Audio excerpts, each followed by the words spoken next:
Call to order of the Town of St. Albans Selectboard meeting of Monday, April 4th, 2022. First thing we're gonna start it off with is a capital planning work session. Everybody has in their packet, there's a few modifications in this newer one that we have here. The one that looks like this. Yeah. The old logo? The old logo, color Reference photo. to that one? That one has the more current charts in it. That one you have that's black and white. Should be right on your desk. Yeah, I got this one. No, I put, He's got the newer one. he got the newer one? Just the newer. Oh, okay, yeah, just the one you newer wanted one, to have. perfect. Yeah. Because the chart on page 5 is updated and there's a whole page on DPW table like 14, so. Because, and this isn't something we're gonna approve tonight, but I thought it was good you have, the 3 different pieces that make up your capital program and budget, which is this and the impact fees. Corey's draft was in there. Yep. No. It was the draft of the revising that policy, which we did find out, I just confirmed with VLCT if we had to have that policy, and they said it was strongly encouraged and best practices to do so, so. Okay, which part, The capital program and the one that Corey amended, gotcha. that was later in the, So this is- agenda, So but that's it.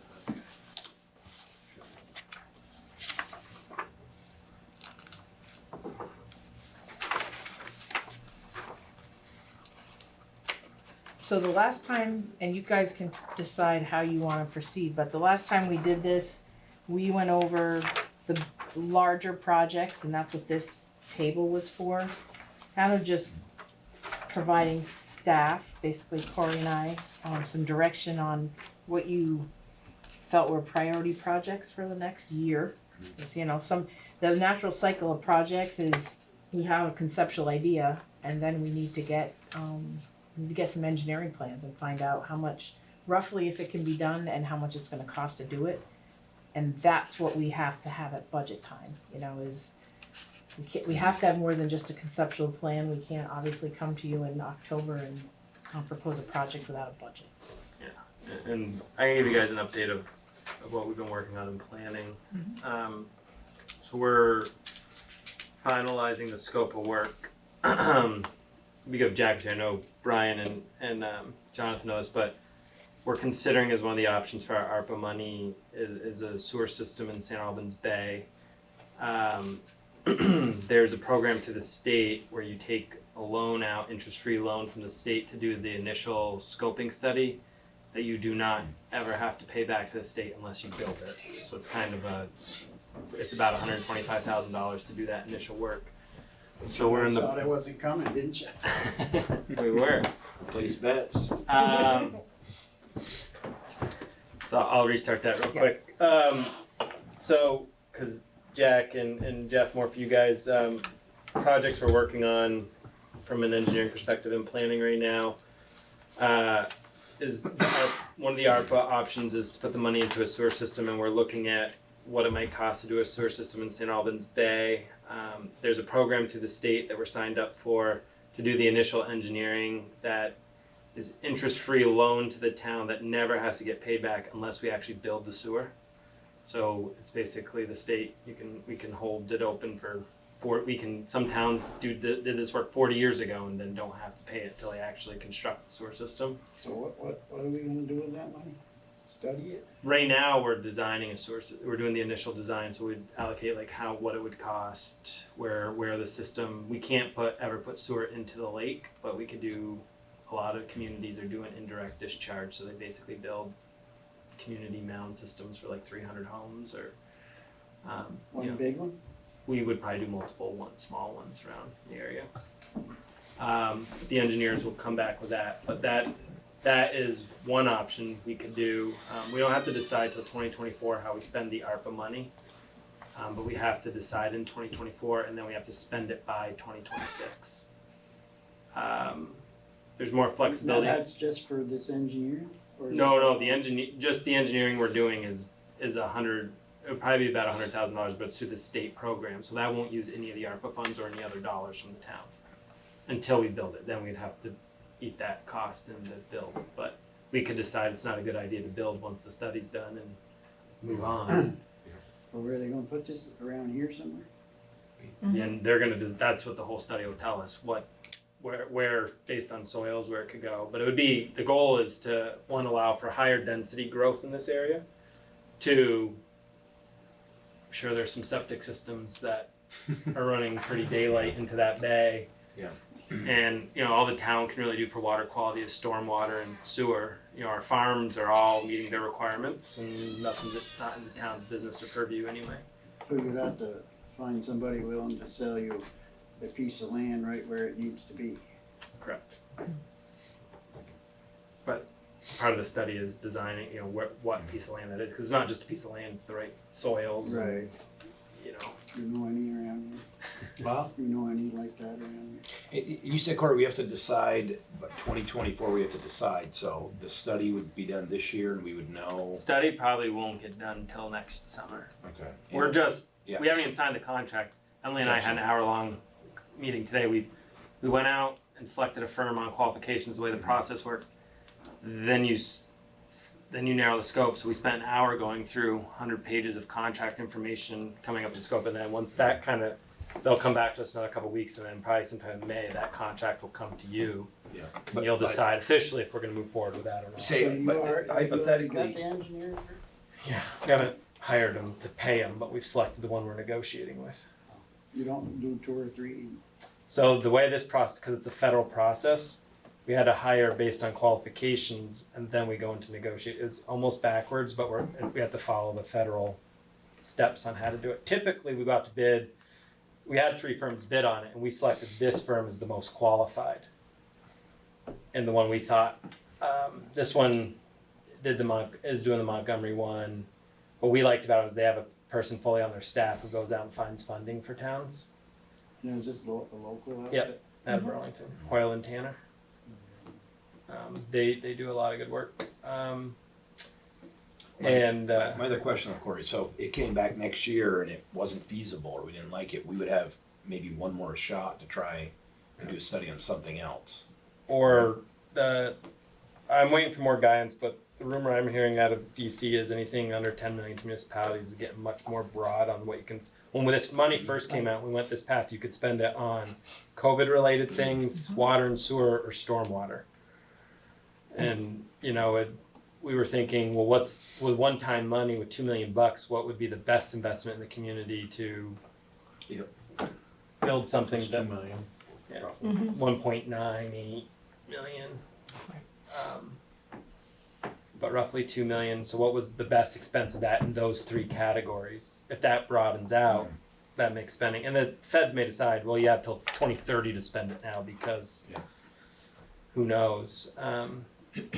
So, you know, we're looking, you know, best alternative there. The reason, again, for the new 2 members, we thought the bay, there's a water quality need, there's potential growth need, and the state, on top of this, has hundreds of millions of dollars in water quality funding they're looking to put into sewer systems. So there's a good opportunity. The state theoretically could end up paying 90% of a project for us. Our state? Yeah. Your state. Well, There's $100 million in water quality money right now getting spent annually in the state of Vermont.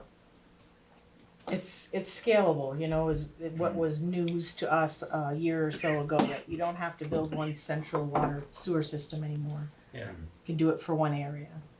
So it's less expensive. It's not a 10 Money million. does grow on trees. He what? boggles me. Just joke. I was cracking a joke. I said money does grow on trees. It does in some, yeah, sure Yeah. does. Yeah, the state Um, has more money than it knows to do with right now. That's So you guys think that we need more density down here around the bay? Seriously? You got, I think the bigger issue is failed septics along the lake and no place to put in the new system. well, right, because how many we got around this lake on a 20 by 20 lot with supposedly 200 feet of leach field and a 1,000-gallon tank Exactly. right. that were all camps and now they're all year-round homes. I think that's the bigger issue. I think also if we could build more homes in the area, I don't think it'd be the worst, but that's just my opinion. for business and everything down the village area. So that's one planning project that's going forward as of now. Another one, we got a grant last year. We did just select the firm. Memo was in it in your guys' first meeting, but to look at doing a health path from the complex to the rail trail. That's another one. It's about a 3-mile path. State is going to pay the majority of the initial engineering for it. I think state of Vermont's put about $60 million in the Lamoille Valley Rail Trail in the last few years. This extends it 3 miles. So we're back to the same deal where they gotta cross the access road. Yeah. Stuff just never goes away. Right. Cause it never got resolved. Yeah. But now I've heard the state, you know, exit 19, Exit 19 is getting done in the next 2-3 years. The roundabout, right? So if we can get that design done then when they're doing that construction, they theoretically could. and include some sort of bike ped crossing at that time.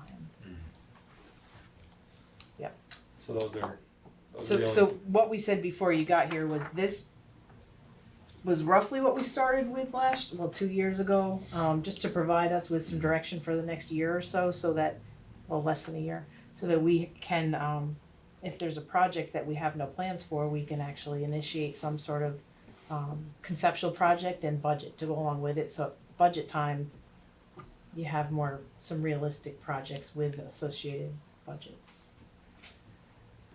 So that's why we kind of sent you the one we did in 2020 and some ideas of what we're doing now, what we could do now. Are there any other, I think this working session 2 is for you guys. Are there any ideas you want us to look into what might cost and what might need to happen? Where are we at on the Route 36 takeover? We've called the state. Is that Mike McCarthy said it's in the transportation bill. Oh, no, wait a minute. Yes, that's supposed to be in the it's supposed to be processing. So this would be all the way to the Muckwam. It would go all the way to Blackbridge. We already own Blackbridge. But I mean, From Adams Street okay, to Blackbridge. so they took over till just below the prison there a bunch of years ago. That's a different route to that. It is, that's 38. Yeah, okay. Yep.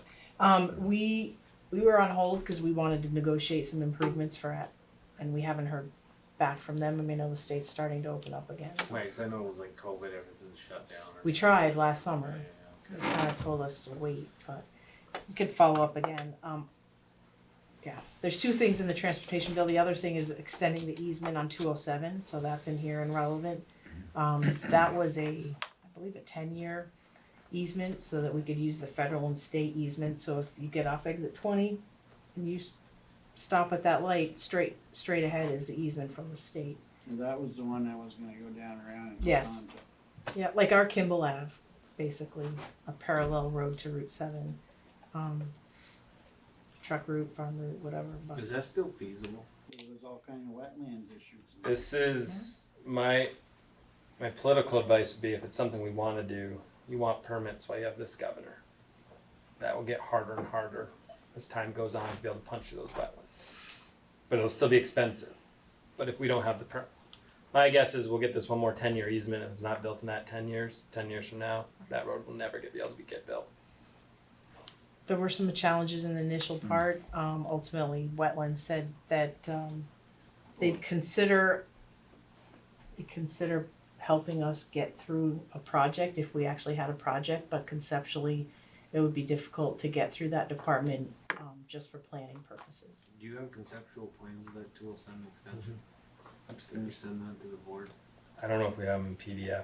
We have an old chart of it. Well, just- I have an old chart, but I can show it to you. We broke it up into 4 phases. You know, the first section, which is right opposite the exit 207. But that's all it was, is just basically. No, it brought you a to plan. back a price chopper Mhm. connected to Right. Walmart. I don't even think you have to build that piece.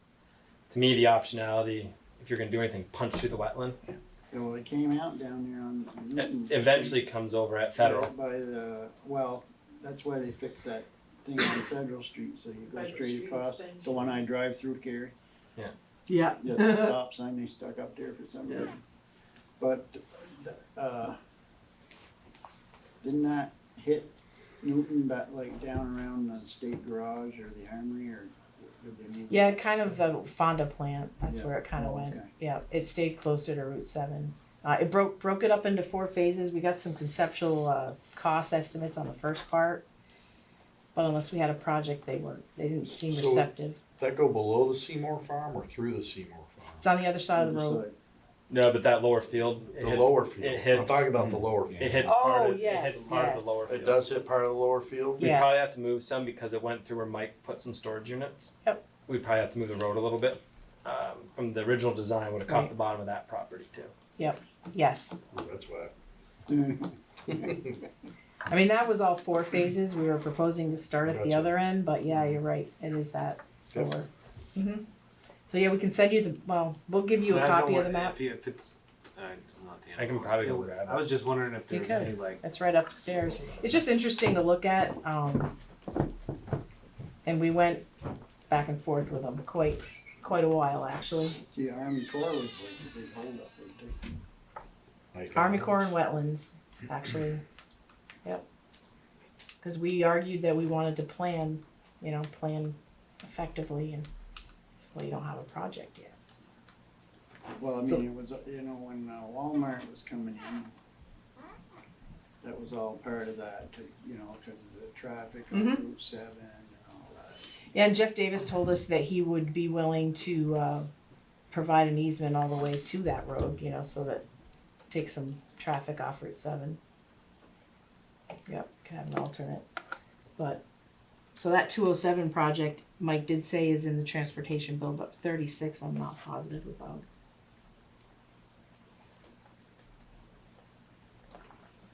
The next steps were, deciding what the town would accept in return for taking that road over. That was the next step. There it is. See, this is a good old fashioned way to Yep. do stuff. See that, you've got these little screens, you can't So- ever get pulled off. You can touch it. So here's the approved We'll show you Walmart, guys. and here's the proposed Lowe's that didn't come in. But this is tucked away into Walmart, and then so this is the part this is the real bad wetland. Yeah. And this is the easement we're getting through the legislature an extension on, because then I think this is the trickiest punch through, and then you can, even if you couldn't build all of it, You could build Eventually, phase that's- 1 or 2, absolutely. that's Yep. that'll be the part eventually you won't. So build. was that Ruse Drive, that other blue coming up there? This one? Yeah. It's Price Price Chopper. Chopper, right? Oh, Yeah, so this is Chopper. Ruse is way over here, I'm looking at. Yeah. Oh, that thing comes up. yeah, I so it comes gotcha. up through Price It does. Chopper. I gotcha. And then comes up. So this is where here's Energizer. So here's where Mike built the storage units. stormwater pond. Yeah. So this would have to get moved Mhm. in some capacity, so it couldn't run. But Yeah. Could you just for the minute, or Yeah, just yeah, for, let them see what the map is? I love that thing. Been around for a while. yeah, Oh yeah. wait, oh, he wasn't done yet, sorry. He's just zooming in on it. It's old, I think. Yeah, it's old. It's neat to look at though. It's old. Everybody's gotta have We did that dreams. when I was here. It's That true. was That's 10 years right, ago. I'm sorry. Well, Walmart's been open since 2010, right? Yeah, 13, Okay, 2013. 13. I've only been here once, in how many years? But and then this would potential up here to come into Jewett. Yep, so that's the 207 project. It's interesting. So some of the things on these lists, to the credit of some past select board members, we addressed the stormwater utilities, the DPW on Brigham. Town hall project is almost done. I know Bay Dock improvements have been talked about a lot. What we did have done in the last 4 years was have the same, Knights Engineering came out and did another analysis. They did a dive and looked at the substructure of the Bay Dock and gave us some estimates on what it would take to improve the conditions of the surface and the structure. So we do have numbers for that already, or at least conceptual numbers. And then the study on that for Jack and Jeff is they basically, when they fixed it 30 years ago, fixed it wrong. And the tie rods, instead of holding it together, are pulling it apart.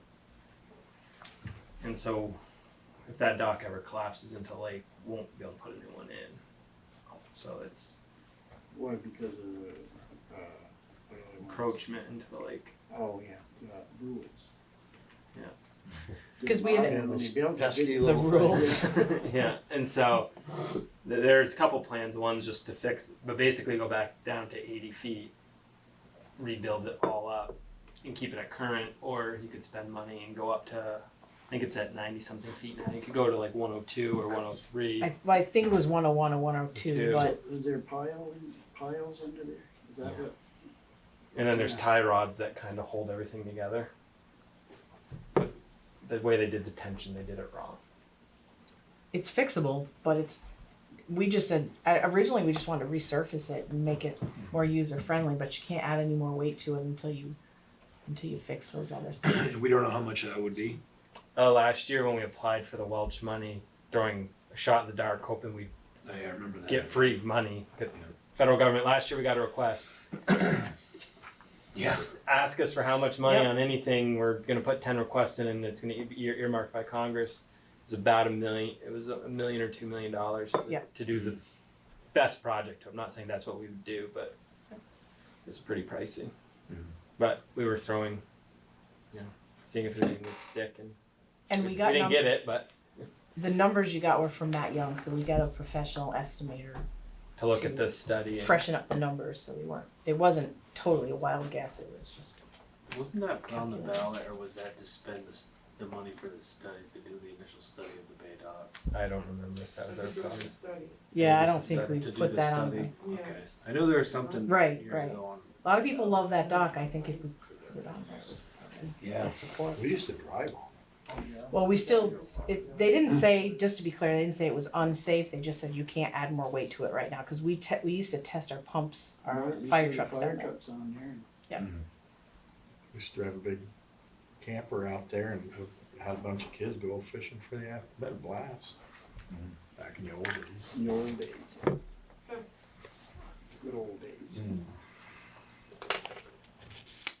So we had gotten grants, like if you go down this list for Park and Rec, we did get grants for the Town Forest Master Plan Phase 1, Phase 2. Wasn't ridiculous amounts of money, we just haven't done Phase 2, we're trying to work through some things on I it. thought that with that Access. sinuosity, however. It's sinuosity, yeah. Sinuosity, I thought they were doing some more work in there again this year, or is that? No, they said they were going to get back to us on what would be our Phase 2 for a master plan, Okay, and they never did. okay.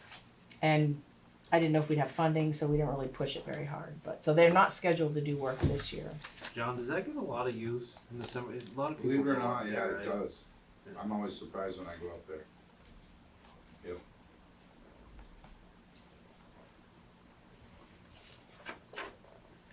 It seems to be pretty popular. Stonehouse, that's something, a work in progress, we are spending some money, but we're putting money in there, so it's hard to tell that we've actually effectively used some money, but we have. We're working on a new program right now, hoping that maybe the tech center can help us with annual maintenance, teach kids how to do restoration and get us some good help, but we'll see how that goes. That's in the initial stages.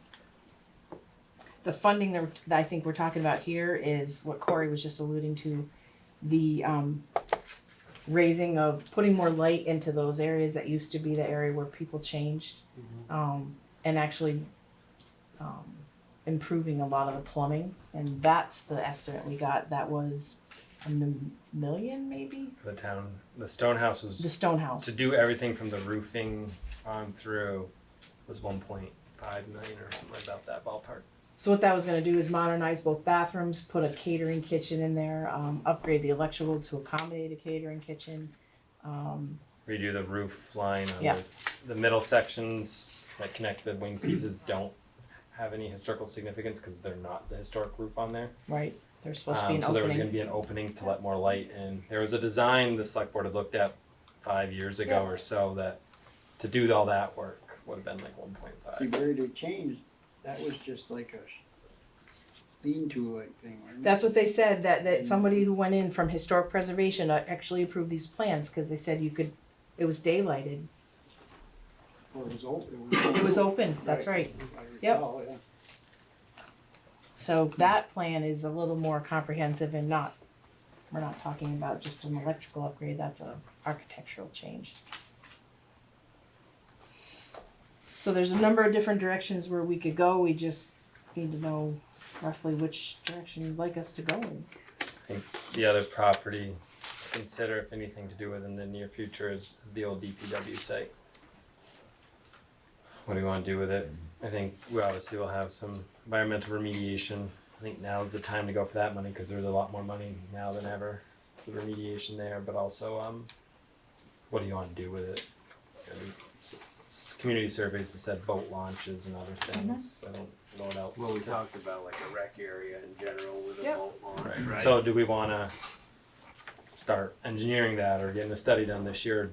Put it off a few more years. Right, That's I kind of. thought, were you? We or applied Karen for a with- grant. Okay. We didn't get it for Okay. 17,000 to do that initial work.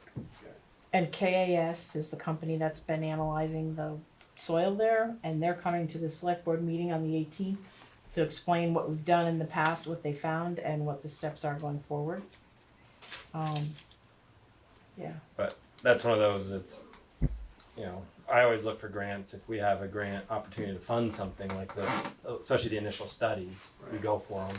We get them. We get them. If we don't, we don't. I guess with that, we'll wait until the cash shows up and, see what they have to say for remediation, if it's, layer it with blacktop or whatever. Who knows, maybe some of the construction can be incorporated with the remediation at the same time. That's also something we could use. Like if we turn it into parks, those park impact fees could pay for a study on something like that because you're expanding recreational services in the town. How many acres there? 2.2, which is double the size of the Hathaway Point boat launch. That's a 1 acre boat Which launch. is way too small. that's Right. right. Small, way too busy. Right, and That's so I read when Lewis Porter was the head of Fish and Wildlife. I was initially talking to him here. I was trying to see if he would just send money our way without a grant program because they know this is a problem.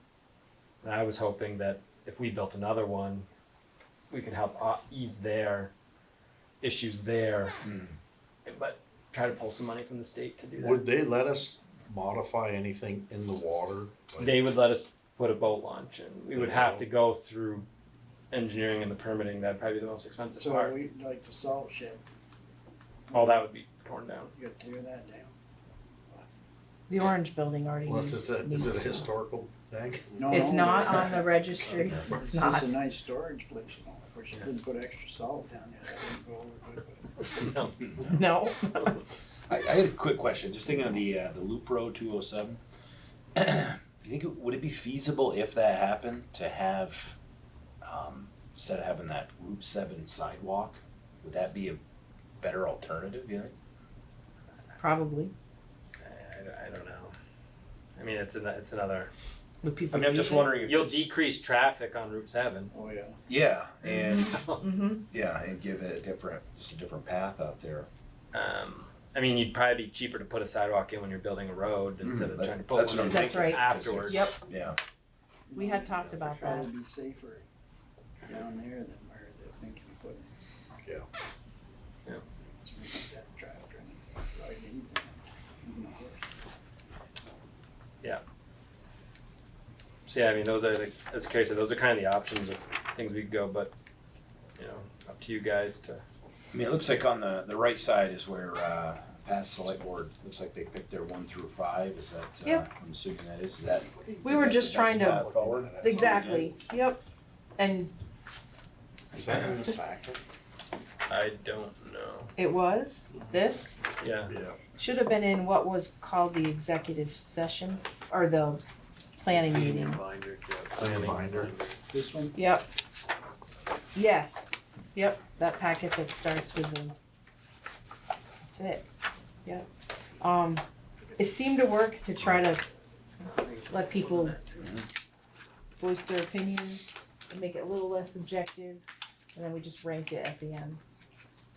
And you could do it, obviously, you don't have to do it this evening, but if you have questions about anything on here, that's what this was for, and I mean, 'cause some it looks like are done or virtually done. they are. You said, so Yeah. we could remove those and. Mm-hmm. Town hall got a 2, wow. I know, right? And we're building it, That was so. a good planning document. Yeah. Just guidance. I know. Yeah, and the village designation thing on the second page, that was just to keep it, on the forefront. That doesn't cost any money. I mean, we're going to go to, include it and add the town hall area, cause the village borders stop right before it. Well, the lower the number, the higher priority on that, right? Am I looking at that Oh right? geez, I don't remember anymore. Or maybe it was the other way, I don't know. I think it was 1 is most important, 5 is okay. less. Say so 2 would have been, Good. sorry, we didn't go backwards, right?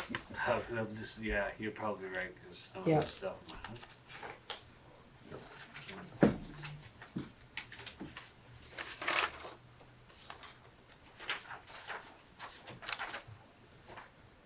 So what other things should we add to this? Were there other things that we just mentioned that? Well, I think Carrie's point is, you know, what do you want us to look into come budget season, you know, over the next few months? If you're like, hey, I'm really interested in doing this project, you know, we can go out and talk to firms and be like, oh, it costs $30,000 to engineer that, and then probably ballpark $300,000 to build it. You know, do you want us to put that into the capital plan for the fall, or are there any initiatives you kind of want us to push from a capital I'm build? thinking or like the ARPA money for a, should that be added on here? Or is that one that's like? ARPA should, yeah. it's- Good point. And that seems to be Water evolving. quality? Water Just quality, replace the MS4 one? and we had it on there for a number of years, and then we ultimately did the utility, so that's one of the things we were gonna remove Well, because. that's what I mean, just be able to Yeah. replace the, Yep. that line with the ARPA, the, whatever we want. I see what you're saying, yeah, sure. And the color, it's a pretty blue color. It is. We want the water that color, not the one below it. Green, yeah.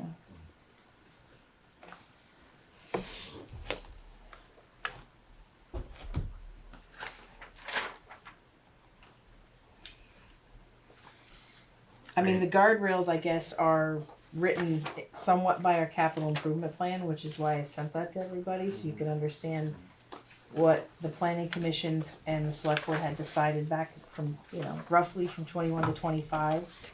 Also, the planning commission worked really hard on our bicycle and master and our pedestrian plan too, so they also prioritize things within that.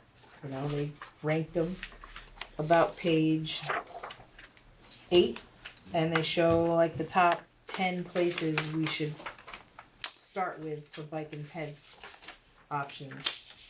You know, and in the capital program, it indicates maybe we could spend up to $125,000 a year on a bike and ped project. So they were thinking, you know, it can be small projects, but if you do one bike and ped project a year or every other year, then you can always be planning, constructing, and it doesn't have to be a huge $1 million project. It still builds a sidewalk, so. That, because it did come out as one of the top requests in our survey when we did it.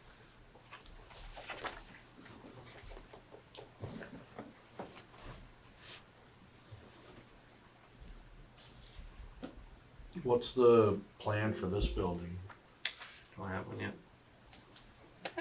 Correct, we don't have one yet, we were gonna have some public meetings, seek some input, I don't know, it's kind of a, at this point, there was no specific next step for this building. I think the sewer piece hinges on it. This Yeah. building's much more valuable with that public sewer system in. Because right now we don't have septic for any overnight. We only have that cat box septic system. If there's a sewer system, this could be turned into housing, it could turn into a restaurant, it could be turned into a lot of things. Right now it's kind The base schools on septic too, isn't Yes, yep, that's true. it's kind of useless unless we have a better septic situation. It could be for an office building. Well, yeah, I'm just thinking, I mean, it's for new projects, thinking 5 years out, it'd be nice not to have this turn into a rat trap. Go vacant. Fair, and yeah. Be run down. Or, you know, options we could do too is talk to area nonprofits who take it over as is, that they could put the money into it, so we don't have to put the money into it. We did have, back in 2013, we had an inspection done on the building. That time, an architect and structural engineer came in. It's sound, it just needs to be updated ADA and restrooms, fresh air, all those things. It wasn't part of the problem when we were talking about redoing this town hall. And we wanted to make the second floor ADA, the historics wouldn't let us put the stair lift in there or something. I do remember that, but that was before me, so. Yeah, the last Isn't that design, the case, Anna? Yeah, and they were gonna put an elevator. build a whole elevator Yeah. section outside. Basically and then they put Where the the bathrooms in main- that right section here. too, yeah. An elevator outside going up. It was very expensive and at best, I think the problem was we would have gained maybe 10 years of use and spent a lot more money per I year. think the renovation was like $3 million, $4 million. You probably got them plans upstairs. Do you have plans yet? We got I a think study we from do. 2003 and one from 2013. Uh-huh. Try not to keep repeating that. We actually got some things done. So this is a historic building. It is. Also limits what you can do with it. Stops bulldozer. We could talk to some of the old folks down that went to school. I'm Mhm. sure, Absolutely. I'm sure. A lot of us have to use the plug-in space heaters to heat our offices, so if those plugged in too long, it's all electricity. The tube and knob, what do they Knob call and that? tube. Knob and tube. I don't think it's that bad, but No. if you run the microwave or the coffee maker in the summer and our air conditioners are on, Very good pick. whole build upstairs goes down. Sounds like my house. It's really not great if you haven't saved often. Edison invented the light bulb, and a week later they were trying to put electricity into my house and it's still there. It's the original wire.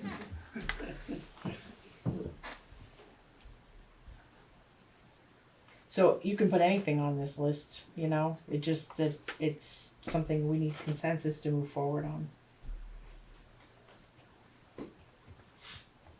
So do we have to prioritize it or just get on the list and then how do we prioritize? Well, we need it prioritized because honestly, with the projects we're already working on, and town hall probably won't be done for our building committee until this summer, right? We only have so much staff time, so probably pick a favorite, pick one or two Well- that we can add to, And I would look at it too, like these are things for us to start framing up that we'll be working on next summer too, because the goal of this is like to figure out, you may tell us to look at these 10 things and we come back to you with a price tag you don't want to pay for, so you're not going to put it next year. We're talking right?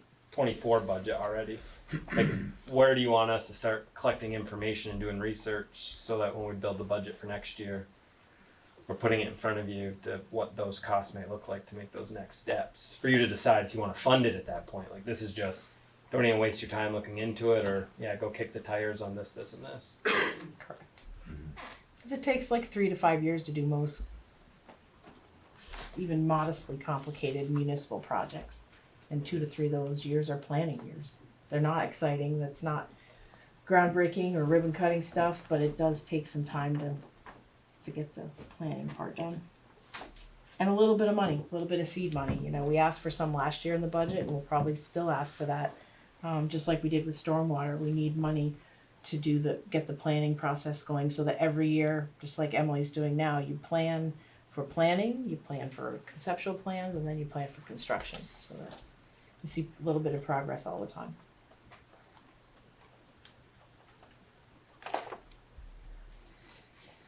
So I guess if you could send us this like updated with like what we need to prioritize and what you're already working on, I guess, right? Is that kind of what you want to see? We could do that.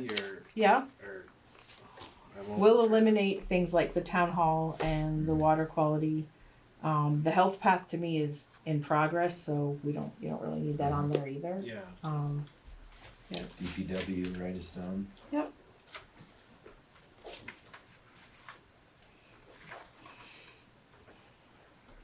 Is there anything you wanted to add? I mean, I put on here, I like the old building, I think we should put that on there.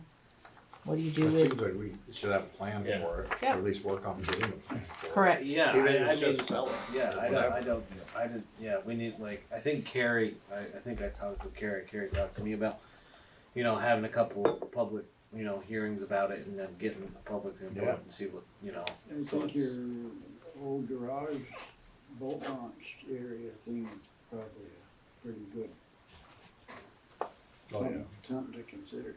Mm-hmm. You know, make it so it's ice fisherman accessible and everything. Yeah, cause the traffic in the summertime down the Hathaway Point. Which is, Unsafe. Especially on the weekends when they all start parking up there. oh, Yeah. Where else are we gonna park? Down here in the new boat launch. That's right. because Chuck's built a parking area over in the swamp there. So those are the two you have, Carrie? I did. I added the town hall. Yep. And the old DPW. You're talking about this building, right, for town hall? Yes. Right.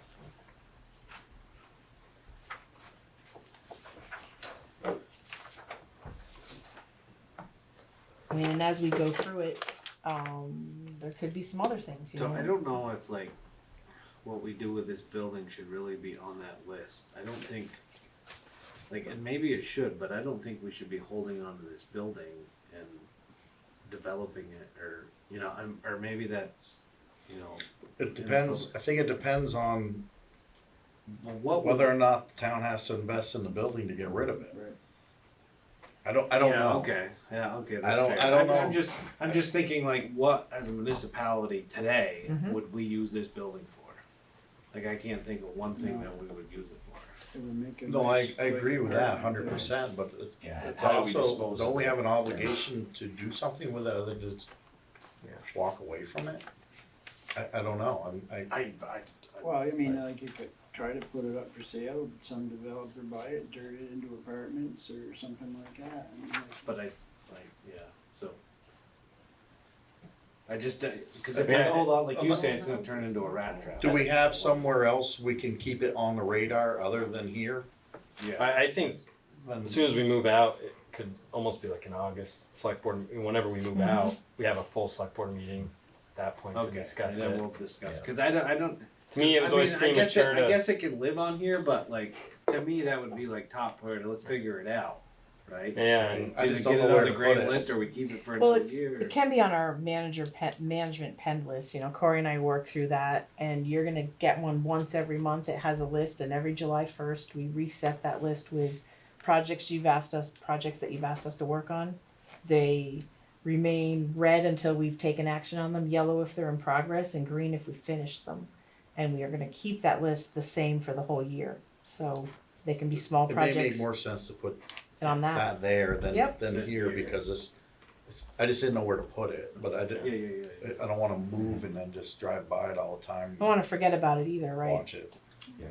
And you'll get a monthly reminder of that, right? And there's a list of the topic, what's big points that have happened, and then on the far right, what's the next step? So you'll know if you forget in 6 months, were we waiting for somebody to comment on that, or did we just not take action on it? Right. you know, like when we built our new school and we were trying to do something with the bay here, I mean, you know, that was the thought back then, was to move the town hall up there. But there was something in the deed about it had to be a school. It was too bad because that would have turned out to be a very nice handicapped accessible town hall with plenty of room, but in the end, it had to stay at school, I think. I don't know Yeah, if that was ever overturned or not, and no, it's the same. It's still a school. that's why it was a Project Shoreline in there. Yeah. Correct.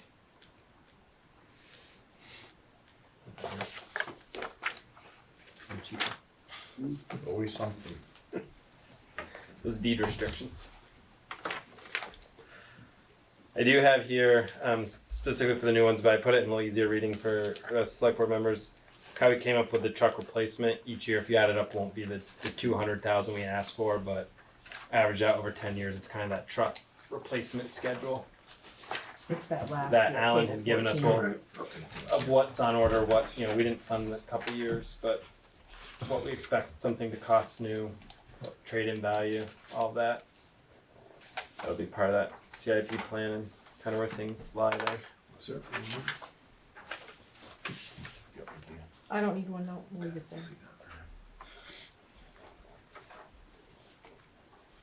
So this random truck that's on order, is that what the 200,000 is for? The 200,000 a year is to fund all of this. Right, But I think that money, a lot of that money was already been set aside on other funds. But I don't know exactly. So if you average this out, it's about 240 some thousand a year. But if you take out the trade estimates plus what we already put in the general fund for that money, the 200,000 is the delta to fund this 10 years on average. Some years you don't have anything replacing like 29 or 24. That's where the planning commission has to work with Alan and the capital improvement plan to massage that. So you don't have a year where you're spending $500,000 and a year you're spending nothing. That each year you kind of are making your investments and going forward with. And then on the last one tells you the piece of equipment that theoretically is replacing. This isn't the one we originally built it on, but I built this because it was easier for me to kind of look at each year and what it was replacing, so that in my mind I could kind of keep track of. Because the goal eventually of Allen's was to go to have 2 7-yarders, 2 tandems, and 2 550s. For the plows. so the plan going forward will be to update that table 14, which is DPW, with every single year. Yeah. Because we Okay, might get what- an extra year out of the truck and what was something else changed? might come forward. Like we never bought in 2020, we didn't buy the chipper, we didn't buy the trailer. We got about 5 trailers up Yeah. there. I don't know how many more you need.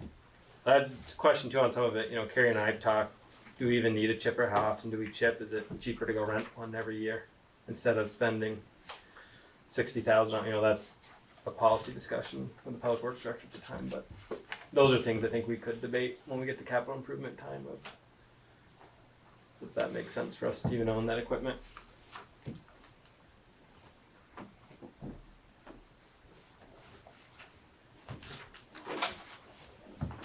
Do we plan on buying a sweeper, or is the sweeper just going on a loader? There was talk before we had the utility of buying a sweeper. There was, But that'll be paid for by stormwater? right, But I think we've determined street sweeping and the suction is so expensive for the equipment, it's cheaper to hire a firm to come and do it annually out of her budget than spend. And we've talked to mechanics, they break down all the time because they're coming, where the hose stuff is in the front. I think for the very little work we do, we work with the city or we, hire or contracted. and Emily's in the middle of doing an MOU because she can do all of these stormwater inspections they had to hire engineers for.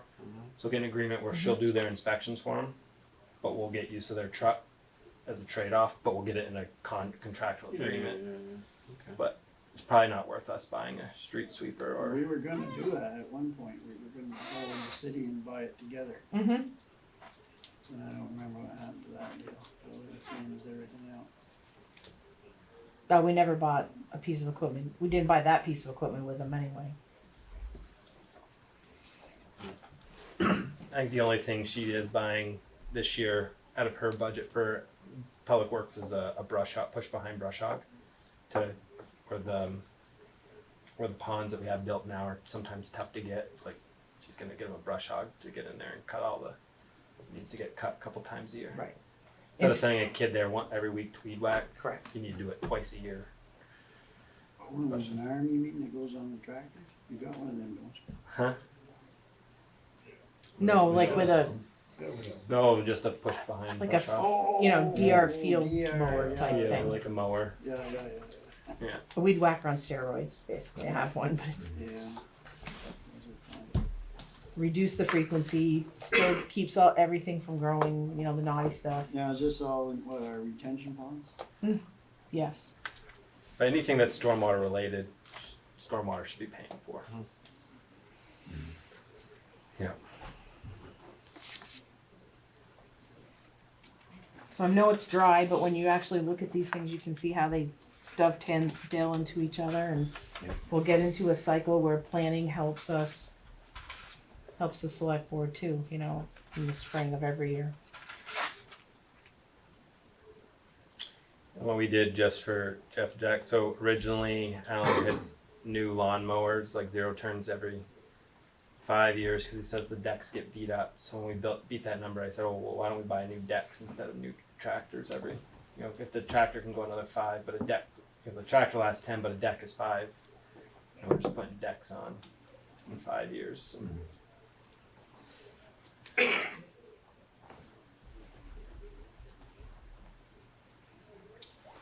So this list, Corey, you're saying, or and Carrie too, this list can be changed and should Yeah. be changed, updated every year. Annually. Right. This was the one Corey was updating every year. We just didn't circle back and update the capital improvement plan. And so we'll probably add this as an amendment or something, because the capital improvement plan only has to be approved every 5 years. Just updated with the equipment update done once a year. Yeah, okay. And per that capital improvement and budget policy you're gonna talk about in a little bit, Getting very far, are we? no, this is fine for this stage. This is all we intended. The capital improvement program policy is, you know, we can talk about it when we get to it in the agenda. But you do have to maybe just see if you can come up with a good ranking of those projects and give us some direction on that.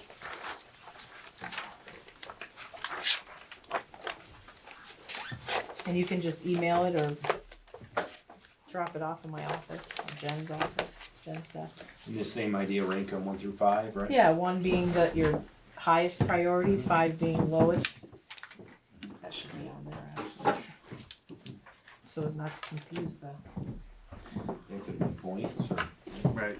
So Carrie, can you just resend that list to us, like updated? Yep. Like, just so, you know. Yeah, I'm gonna resend the FY 22-23 capital Okay, improvement perfect. project list that looks like this. Perfect. Awesome. And then we can rate it. And Yep. Get it back to you. accordingly.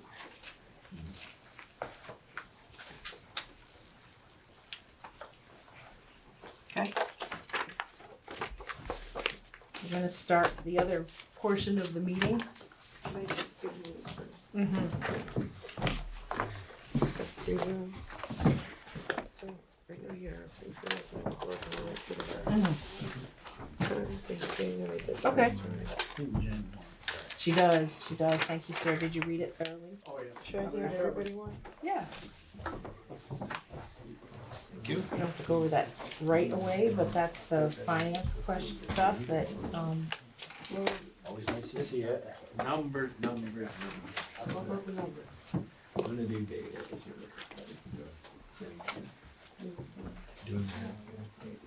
So what you write down, expense report, and this is, again, my food bank credit, so you should have- this is Jonathan, that's what you asked for, but this is just everything else. It's been updated. March date statements, but these are all the bank balances as of today. Okay. And then I gave you backup. Show you proof. Couple trees died in this. Yeah. You don't get those every single month though, so don't lose it. Put it in a real safe spot. It's got Candela on the outside. It looked like up the top. Or you can call Jenna and ask for it. It's too that easy, that's really good. All right, sorry, I gotta add some people here. Before we,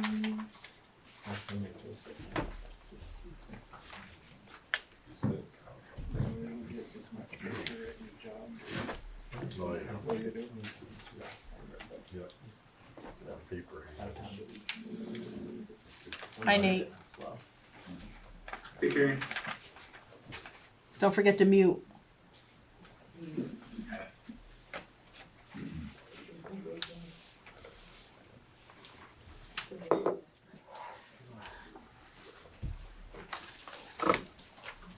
I do have one additional person to appoint when we do all the board appointments. We were reminded that the Northwest Union Communication District yeah. appointee needs to be reappointed because it was an annual.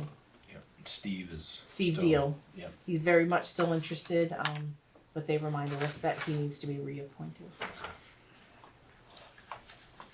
But you can start whenever you want. We're still recording. Okay, And 6:30.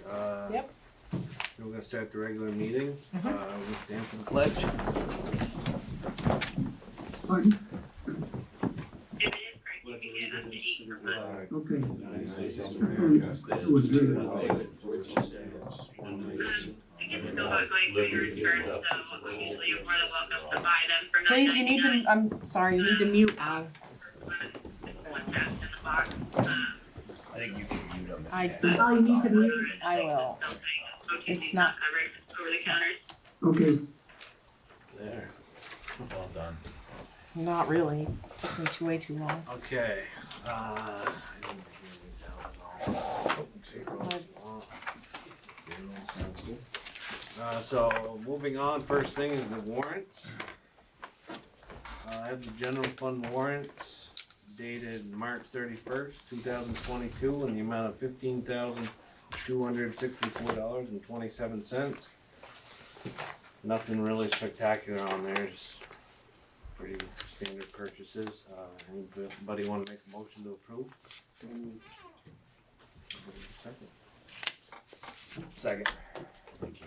Any further discussion? All in favor? Aye. You start signing.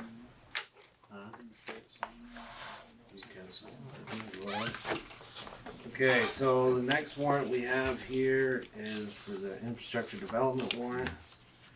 So I'll read the total amount and then I'll just go through each invoice. The total amount is $596,789.36. The first invoice is for Freeman, French and Freeman in the amount of $3,176.25. Second invoice is for Lajeunesse Interiors, $3,475. Comcast Business, $211.14. Duke Construction, $581,828.60. Ruggiano Engineering, $375.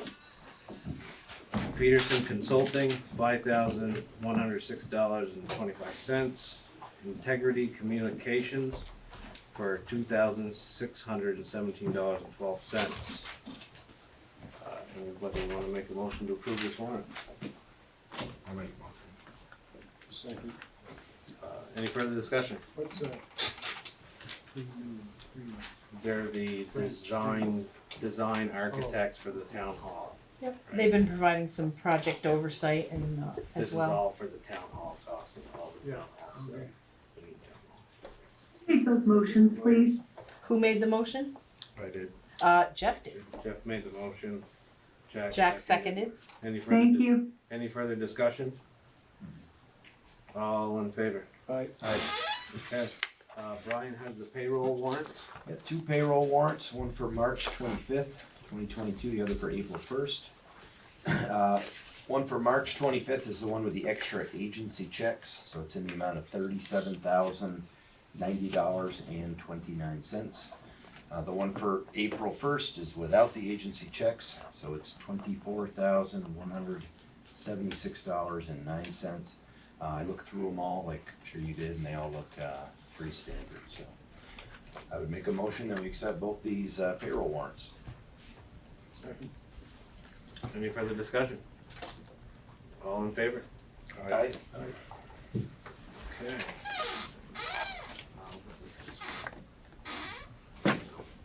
So moving on to the minutes, we have the minutes in front of you in your packet for Monday, March 21st, 2022.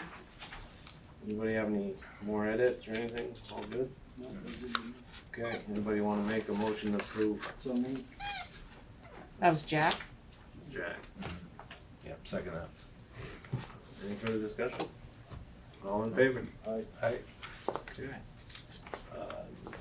Public comments, anybody wanna make a public comment? Come on. Okay, we're gonna move right on to the board appointments. Annually, we appoint people to positions throughout the town.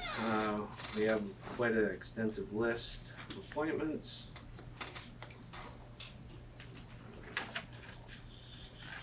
So let me get to that list. Page 66, I think it is.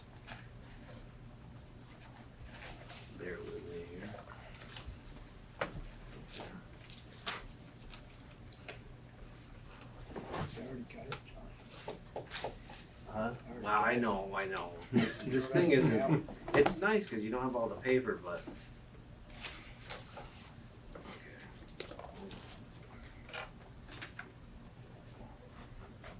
Okay, here we go. Okay, so I guess I'm just gonna read the list, and should we make individual motions for, like, you know, say each board, or do we just? Yes. I think it's easier if you do that, Okay. yes. Okay. I know it's a little time consuming. Yep, so the terms expire in March 2023 unless otherwise noted. So we'll start right off. Anybody want to make a motion to appoint Brent Brigham and Mike McInerney for McInerney for 3 years, terms ending in 2025 for the Development Review Board? That would be a reappointment. Right, a reappointment, yep. Reappointment, sorry. Yeah, some are I'm gonna reappointments. abstain Most from of them are this one. reappointments. I know one of them guys. You do. I'll make the motion.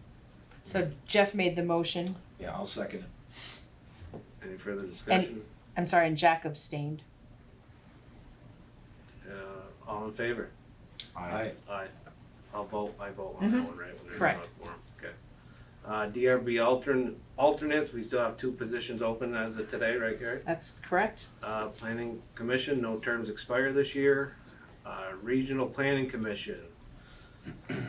Currently Al Volgel and Marietta Shoreline. So what's that 12/20/20? Is that when she was appointed to that position? Yeah, we appointed Marietta, but we did it just until we did this, to Until- get okay. back into cycle. Okay, so anybody make a motion to appoint Al Volgel and Marietta Shoreline for a term of 1 year to the Regional Planning Commission? Second that. It was Jack first and then, Any further discussion? All in favor? Aye. Next up is the Northwest Regional Planning Clearwater Advisory Committee. One position for 1 year. Currently Alan Master is in that position. Anybody want to make a motion to appoint Alan to the Northwest Regional Planning Clearwater Advisory Committee for 1 year? So moved. Second. All in favor? Aye. Next one, Transportation Advisory Council, 1 position, 1 alternate for 1 year. Currently Alan Master and Brian Delorier. Ryan. Brian would be happy to step down and allow anyone else to take that over. I mean, I did that last year. I was there if Alan couldn't make it. I think Alan made every meeting, so I could try to mentor you if you want to do it, but. You handle it well, I guess. I move we put him back on with Alan. Do you want that spot? Does he Doesn't want that. that's not what I was hearing. That's not, yeah, I don't think you understood what I was saying. Well, I just, Complimenting Alan as well. I mean, Jack, I was thinking of you when this came up. No. No? I will not do it. If there's no one else that would love to do it, I will do it again. So you didn't even have to go at all last year? I didn't. I mean, I What are you communicated with complaining about? one person a little bit. Right. Could be called up. Alan, when's the meetings? It's the second Thursday of every month. Okay, perfect. So, You want me to make the motion? yes, make a motion to That- appoint Alan Master and Jonathan Giroux. That's so moved. That's what I wasn't sure if you were gonna I'll say that, second so I was that. gonna say it real quick. Before you change your mind. Alright, call the vote. Any further discussion? All in favor? Aye. Okay. So Northwest Vermont Solid Waste Management District, 1 position for 1 year. Currently Al Vogel is in the seat and he'd like to be reappointed. Anybody wanna make a So motion? moved. There we go. That's Jack. Yep, second, please. Any further discussion? All in favor? Aye. Okay, moving on, Northwest Vermont Rail Trail Council, one position for 1 year. Randy Chadburn, appointed on 2/23/22. Anybody wanna make a motion to appoint Randy Chadburn? When you made the motion in February, you had said expiration of next April, Of the term. so he's already appointed. for Oh, the year. okay, Yeah, we sorry. checked on Yes, that. Okay, Yep. sorry, my bad, No, it does say that, but we found out that you didn't need to. Okay. my bad. So town agent Stan Dukas was elected, so we don't need a motion for that neither. Correct, it's just on here because Yep, okay. often we don't get people to run. Thank you, Stan. He's a good man. So you got more than 3 votes, you're saying? He did, Right. yeah. So Unopposed. constable is still vacant, second constable is vacant, tree warden is vacant. Did we talk I think we talked like maybe a year So ago. Go ahead. The legislature You know where I'm the Senate just passed a bill, if it goes through, they're gonna allow towns to get rid of these positions without a charter change. So if If it no one passes. appoints probably by this summer, you might be able to eliminate some of these. Geez, that's how I lost the fence viewer job.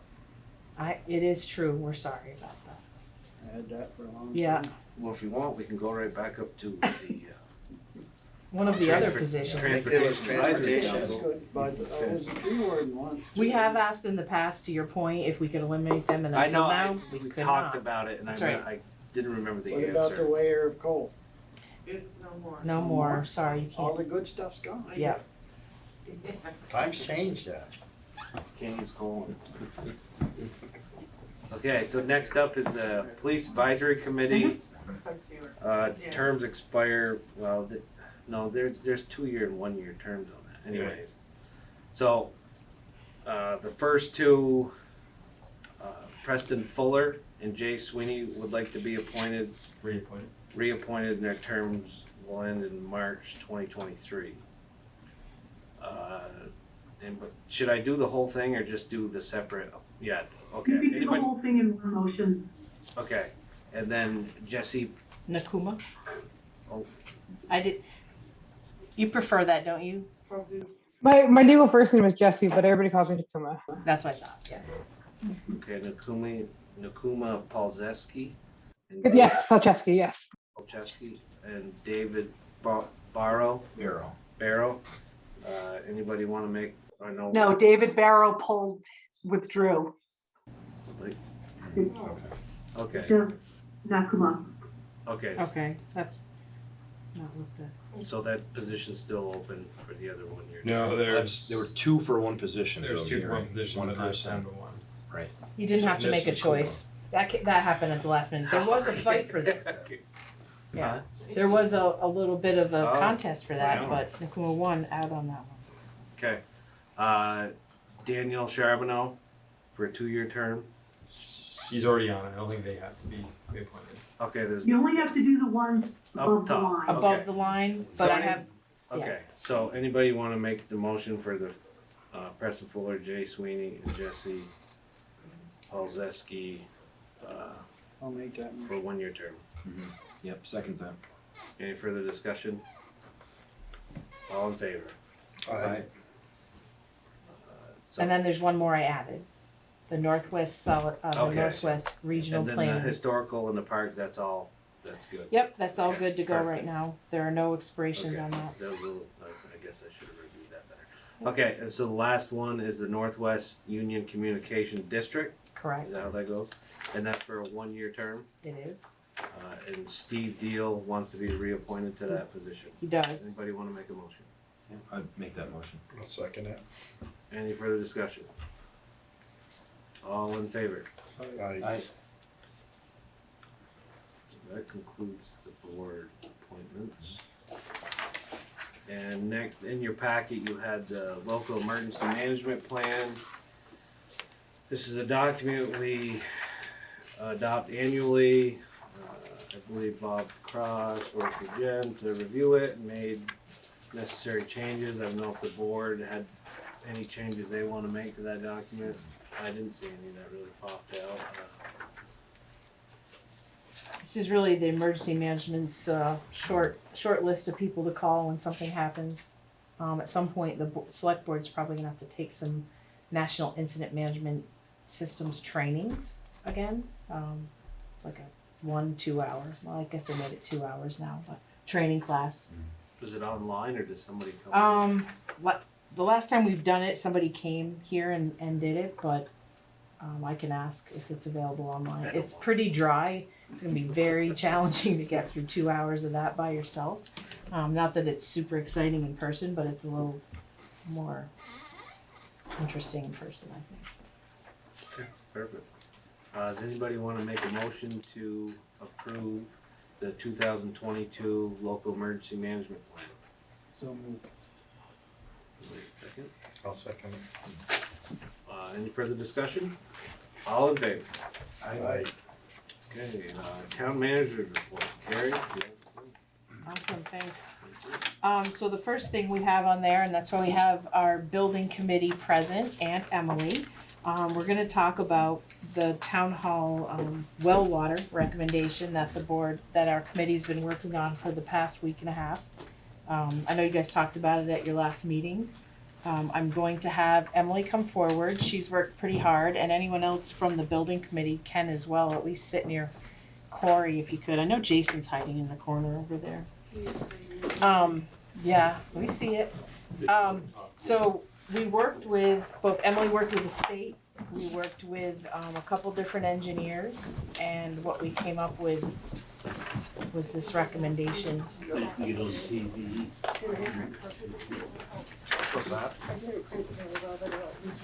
So first I want to introduce, I don't know if some of you have met Emily, Emily Shenton. This is our stormwater consultant. Every time I got my stormwater bill. That's true. Came right down and said, He oh. did, he came on. I don't remember it being hello. So this is, That was nice. so this is Emily, right here, in the front row is Jason Elwood, he's our, Superintendent. superintendent, I always remember his, the one we call all the time, I just remember your title. Rachel works also very closely as our project manager from DEW, Stan's on that committee, Alan is on that committee, and myself. We kind of make up most of the committee. We work with Jesse, who's from French Freeman. He's there almost weekly, and we'll be on site this coming Wednesday. And Maddie. And Natty, who's online. Sorry, we didn't lose him. Some people came in late, so I haven't admitted everyone. So I guess I'll let Emily frame this up and explain our recommendation. So I wasn't here when it first was presented, but I think you're all aware now that the well tested high on 3 parameters. Sodium was twice the maximum contaminant level. Chloride was 3 times, more than 3 times the level. And iron was like 11 times the level. And so we went, as a committee, we went through a number, even to back up from there. In the past week, in all of the conversations I've had with engineers and regulators, they have all said that their thought is from the Champlain Sea, because the drilling report for the well itself shows it going through a layer of blue clay that is almost always indicative of Champlain Sea, not contaminants from surface and previous salt shed use or salt pile use. So I think, like, moving forward for the town, that's really important knowledge to have. We looked at a few different options in trying to remedy it. Obviously, the first recommendation that we had was to install a reverse osmosis system, which even prior to having the water go through those filters, it would have to be filtered to oxidize the iron and also get all the sediment out of there, because otherwise you'd be clogging up the filters and they're expensive. So knowing that initial cost of the RO system was sort of expensive, we started looking at alternate options, including using the existing line that is currently going into the lake at the old DPW site. It's pretty shallow where it's located, I think Ellen can attest to. And so we examined installing a new line, extending that line, what sort of permitting and regulations would be involved, and that that option sort of went out the window. There are extensive permitting needs involved with that option. And because of the temperature changes in the lake and just like sediment changes and things of that nature, potential algae blooms, treatment and just overall use of that water would have been really expensive and hard in the long term. So then we moved on to investigating the well that is at DPW. It's sort of located on the shoulder of Wharf Street and sort of adjacent to the parking, in between the parking lot and the road. And so that one, we did get tested just with a very simple test. We got the results back. Sodium was fine. Chloride was still outside of the parameters allowed. But it doesn't meet the isolation distances required for the state. There has to be setbacks for property, roadway, parking lot, and contaminated sites. So it didn't meet any of those thresholds. And so we considered drilling a new well. After speaking with Chevalier, we were thinking like further south on the site, a gradient of the leach field. But after speaking with Chevalier and some other residents down in that area where there are known a lot of wells have like high sulfur or other issues, a lot of hard water, it seemed like that would be a bit of a gamble. And now knowing that this Champlain Sea, we're potentially tapping into that same groundwater. So I think that would be a really expensive gamble, potentially looking at the same system, and we would also be piping the water all the way back from wherever it finally got located. So then we cycled back to the RO system. I worked with the state a lot last week trying to figure out what we were allowed to do. We had originally thought that we could not discharge it to the ground, and so we were investigating installing a tank on the ground, and then Alan's crew would have to come once a week, truck it back to dispose of it in the city wastewater system. And we were allowed to dispose of it in the city system, but obviously there's a cost and labor involved in that constant maintenance and hauling and the disposal cost. And then after talking with state regulators, it turned out that we don't actually have to treat the effluent from, which was the whole concern. Just the effluent that comes out of the reverse osmosis system itself is extremely high salt because it removes all of the salt. So, and then it only has half the water, so it's actually, so this is 800 parts per liter. It would actually be 1600 parts per liter because it's half the water at that point. But we don't actually have to treat it in current wastewater rules. So we can dispose of it. It's not recommended to dispose of it in the leach field because it would potentially kill the beneficial bacteria in the leach field. But we can dispose of it in a similar concept on site without trucking it. And so moving forward, that's what the committee came up with as a recommendation.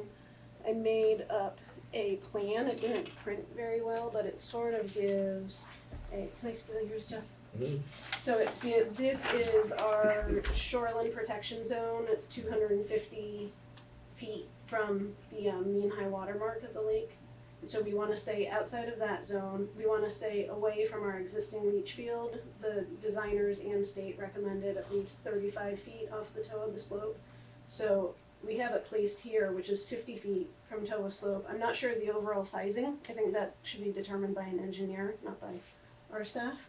But that would be the overall location. It will get the moisture away from our building, and it's high salt, so that will get the high salt away from our building, away from our foundation. We obviously don't want it near our concrete.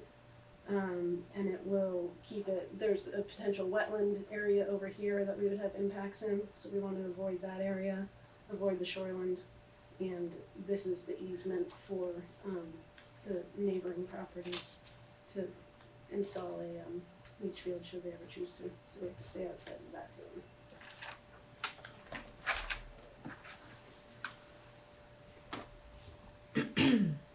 Discuss.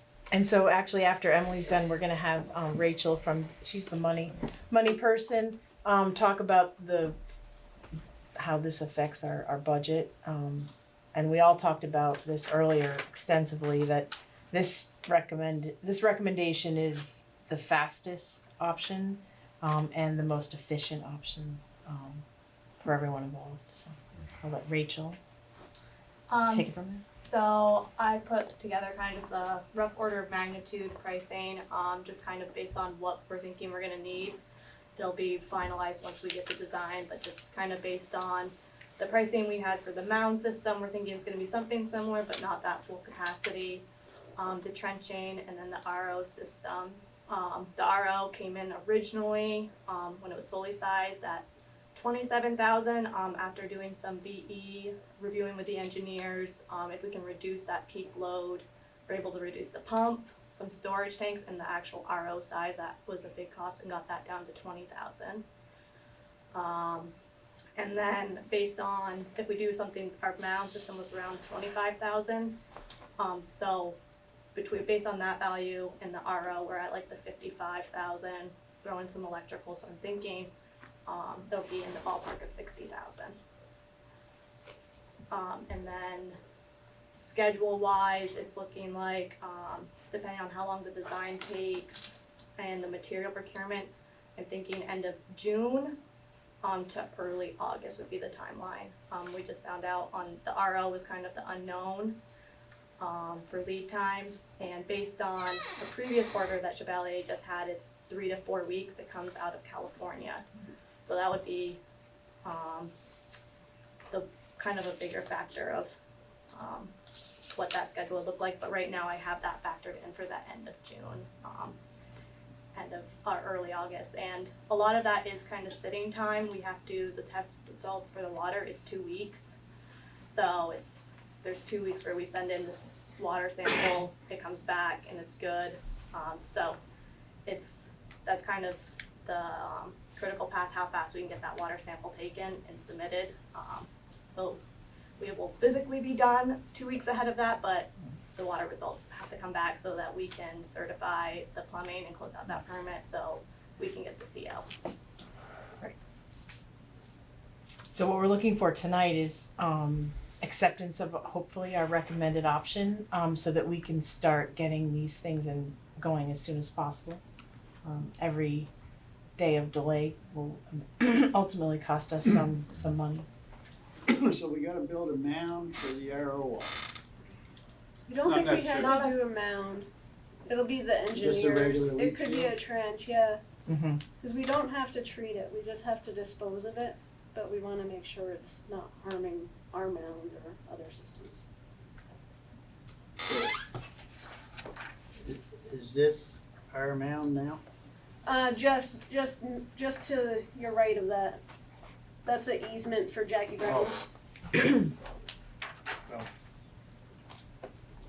So this is our mound. That's the one. Yeah. So that'd be a question for, you go ahead, Jeff. So Go after. can our guys do the trench? We haven't had our crew on site just because of liability, and when they've been controlling the site, we have the current site person's been the only one that's been touching the site, so We have We Shank proposed to have it. coming back on board, Correct. right? Shank Enterprises, who we'd have install the system if it was up to us. Because they've I done mean all by the the work. system, the whole thing, the RO? Well, they would have to install the pressure service out to the leach or the disposal trench and, the backfill, everything associated with that. They'll do everything outside of the building. Yeah. And Chevalier does everything inside the building? Chevalier would Or do they do set it? some of the work as far as the RO, the holding tanks, and anything to do with getting the water treated. And then we'd probably have to bring our plumbers in to do a line, we're thinking through the building, to get it to the south of the building, because we already have a lot of stuff installed. The building's on narrow aggregate, we wanna stay away from that. And we have the fire access road around the north and west side of the building that we wanna try not to disturb. So that's all paved yet? Is that paved or not? The parking lot's paved, so some of the other options, if we went with those, are not good because we'd have to go through the parking lot. We don't wanna do that, you don't wanna disturb any of that, cause you're gonna have issues in the future. We could directional bore, but that's pretty pricey too. So just with vetting all our options, running through the building with the effluent piping, and then exiting on the south end of the building, and then trenching from there, would be our best case scenario. We've been through a lot of options with this, guys. We've been working Yeah. a good month, going through all of our options, vetting them, getting pricing, working our schedules, and right now, the disposal trench is the best option for the town, we feel. I brought this up at another meeting, are the soils on that site suitable to take that water? So we'd have to, that's why we need it engineered. Anything to do with the disposal field needs to be engineered. We have Sam Ruggiano on the project, associated with the project now, so we'd reach back out to them. I'm not an engineer, I'd like to be able to answer your question, but I can't. I think we have a high groundwater table there. But I think the difference is that we don't have to treat it the way we have to treat the actual effluent coming out of the septic tank. And that's why that leach field is designed that way, and the state doesn't have that regulation. It can go into a trench as long as the engineer that. Well, it's only good until the trench fills up with water. I mean, it's gotta go down or up. And the Yeah, last, so evaporation's a key in this too, you know, it'll trap the salt in the trench. If we gotta go deeper to get past some soils, Sam should be able to tell us that. We have borings through the whole site. So Sam or any other engineer can take a look at that. They You don't know chose, how long it's good for that, once that thing gets full of salt, or So it's a disposal field, so I'm assuming, I don't know the amount of years, but there'll be a time where you may have to go in, pull it out and put new material in. But that's a lot better than having to deal with a tank in the ground, trucking the stuff away, having that cost weekly between the disposal and the time for, the Department of Public Works to move that material. so this RO, is this a special thing for water? I mean, this is Vermont, you got maple all over. So I was changing filters all day long. we talked to them about it today, Chevalier. And when he said he had to go to California to get this, I said, boy, we should get a company over here doing that.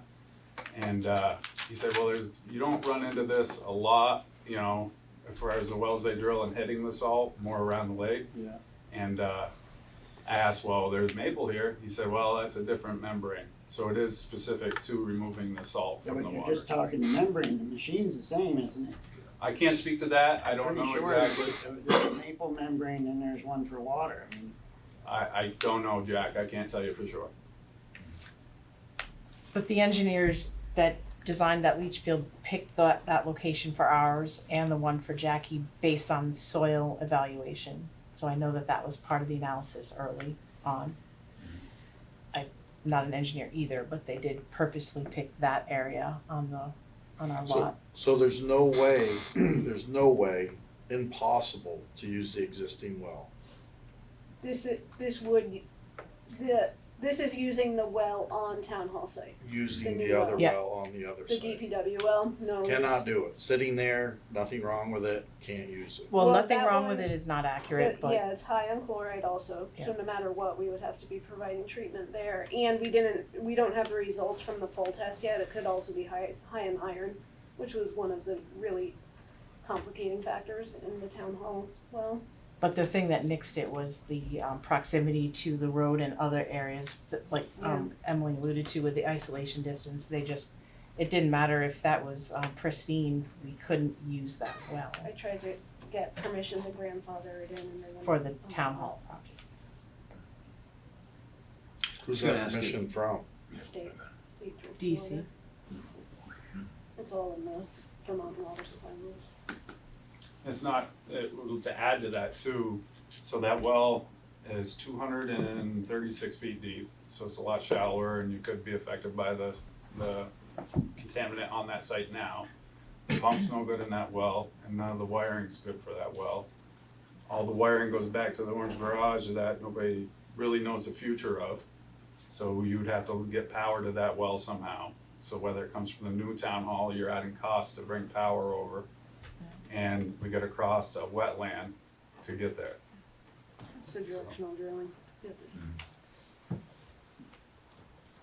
That's it, just on the cost, where does that put us in our contingency? We over or still under budget? We are still under budget, that's why Natty called in. I thought we were at, Including this though, if we did this, would we still be under? Yes? Yes. Okay. Thought we were at 130, is that correct? Yep, we're at about 130, so we still have a healthy contingency even with this unfortunate expense.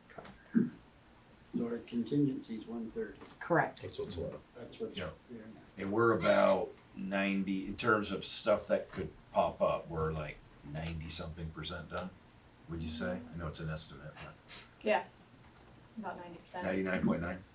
No, you're not gonna get her to say that. Just checking. So I got a couple questions, I'll go next. The new well that's drilled on the new well, the salty well, I guess. What's the depth of that well? 600. 620. 620. Okay. So with this RO system, you're saying 20,000 to buy it, and then another 25,000 for the proposed drain Disposal. disposal site. So you're up, whatever. So you with engineering, you're probably pushing 60,000 or 50,000. So is there? I'm just wondering, like, before we go spend $60,000, is there anywhere on that site where we could drill another well? Because I'm guessing a new well would be under 10,000. You're taking the So- chance of hitting the same thing we're dealing with now. Well, we went and got a second opinion, with another engineering firm and a specialist who just does water and sewer. And he's the one who we listed this as one of the options, said I would recommend against it, and he was pretty strongly recommending against drilling another well.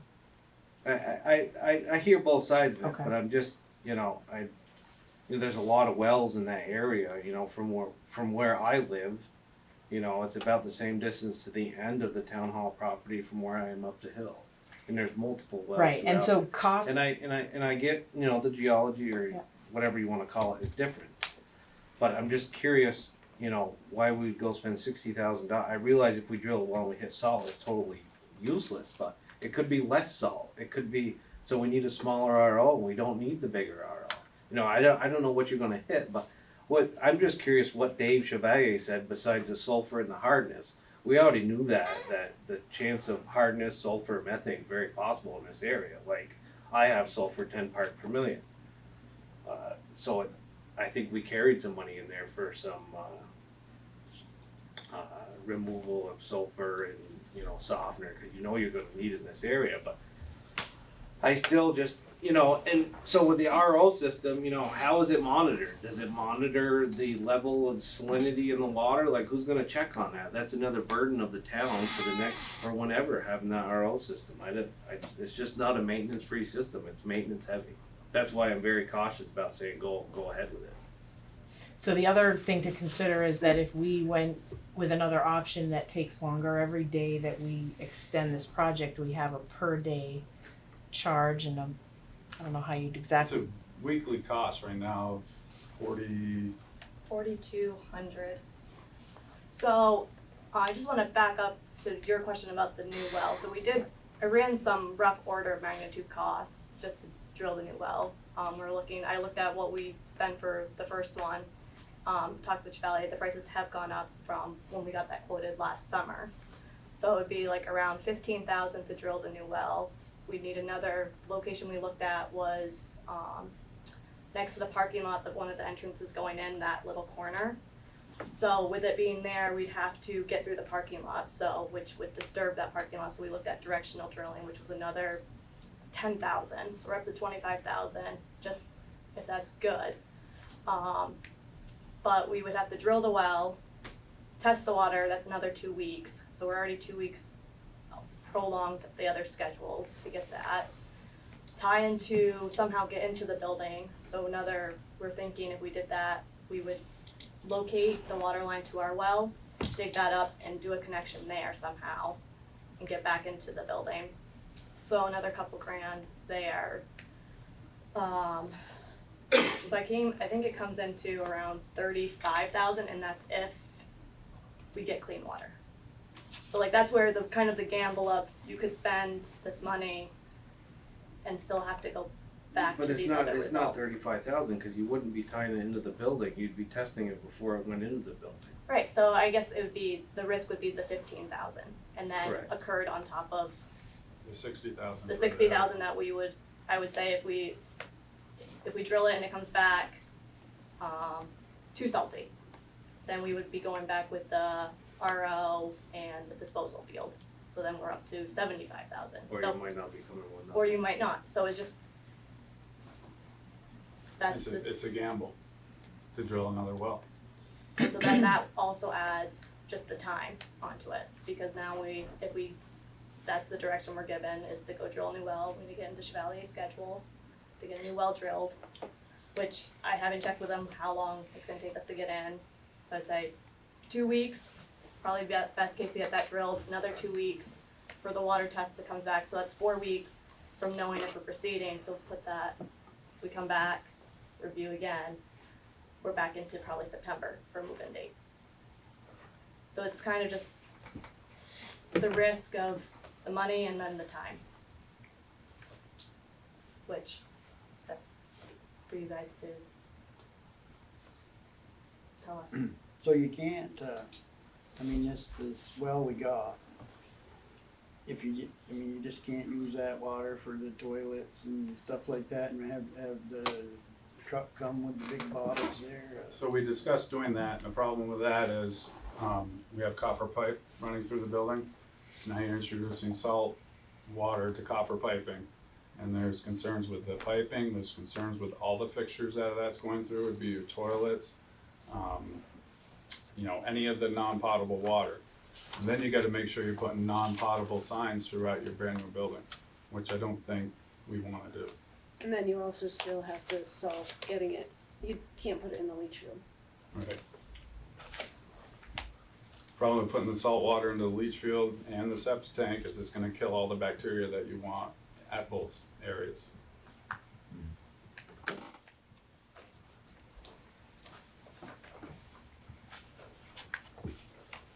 Okay, so I got a couple more questions. How long have we had this water test? We requested the water test on 2/7, was tested 2/10. We received the results 3/3, and we shared them with the owner on 3/8. Okay, so with this proposed RO system, do we have redundancy in case we get a failed pump? There's no redundancy, no. There's no redundancy at all. No. So, when the building, so I when mean, the if you RO have a system failed failed, pump in a right? well, you don't have any redundancy with that either. Okay, just let me finish, please. So when you get a failed pump, say on a Monday morning, and we don't have a spare, like, does the building get shut down until we get water back to the building? So if you're gonna buy a pump from California, cause we used to buy, anyways, I'm not gonna get into that. But, so, is it 2 weeks, is it a week, is it overnighted? Do they have the pumps on the shelf? Like, before we say we're gonna go with something, we gotta make sure we can keep the building open. So I mean, one option to solve that is to have a pump in standby. We can order another pump and have that, so you guys have it at all times. I'm just asking, I'm not, you know. No, I'm just saying, I mean, as a plan. one protection in the system is that after it comes off the RO, I think it goes into a 300-gallon tank.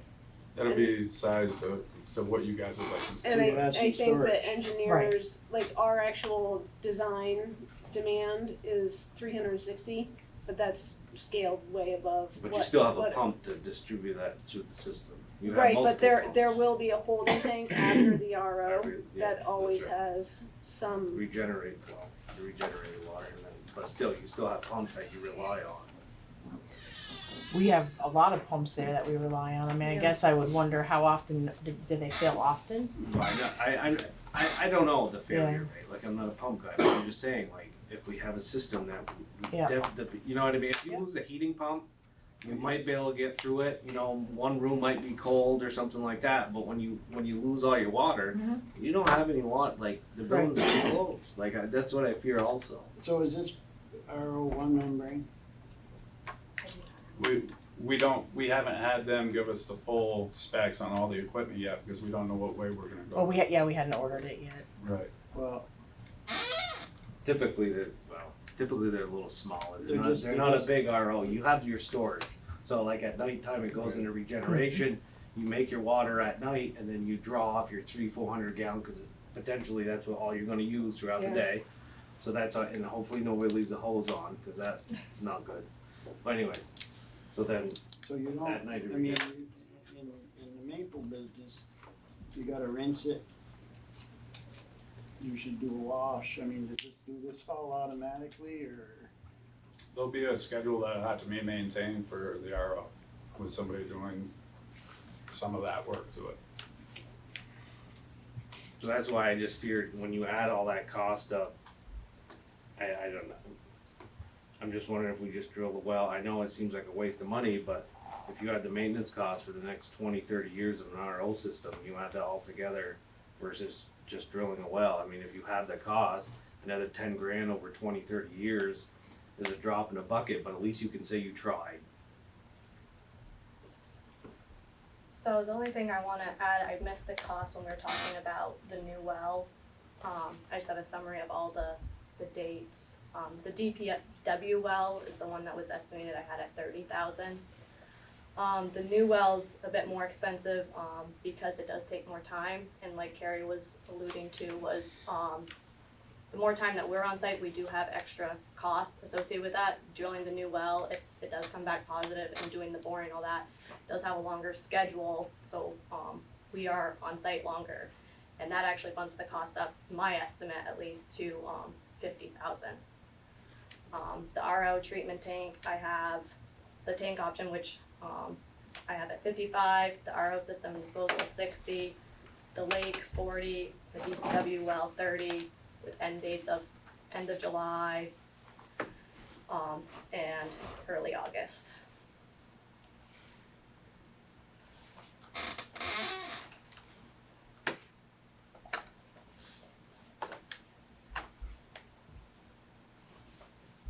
So I guess however the board feels,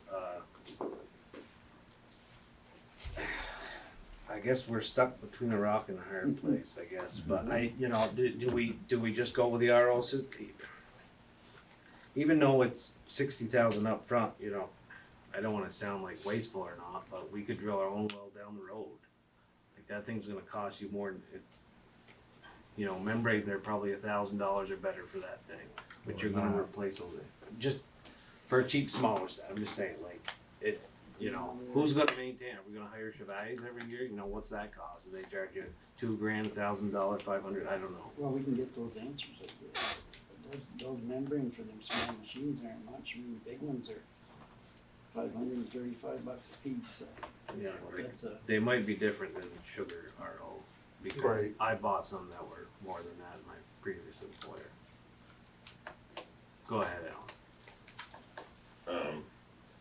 I understand all the concerns. Dave Chevalier, when he was on the Zoom call, I asked very similar questions that you guys are.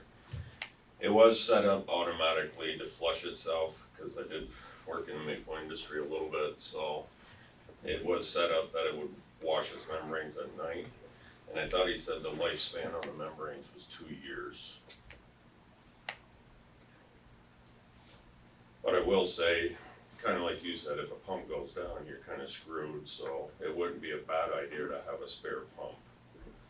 Lord knows, dealing with I mean, pumps lately, it's hard so to get them. typically when you have ROs, you have pumps and spares. My previous employer, we had all the parts on hand, but they're a little more critical than a town hall anyway. But, so I guess I would say if you wanna keep the doors open, you're gonna have to have all that cost and have those parts on the shelf. Then you're gonna have to have somebody qualified to replace those parts.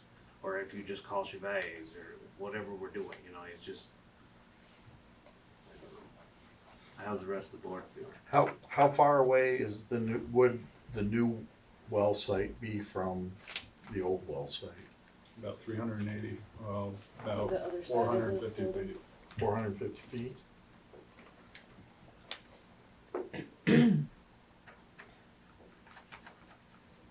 And we're not trying to get away from the DPW site, because that's not where they're thinking the salt's coming from.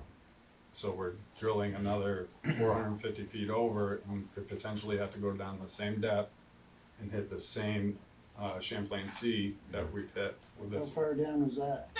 620 feet is what we're at with this new well. No, but where was the food play?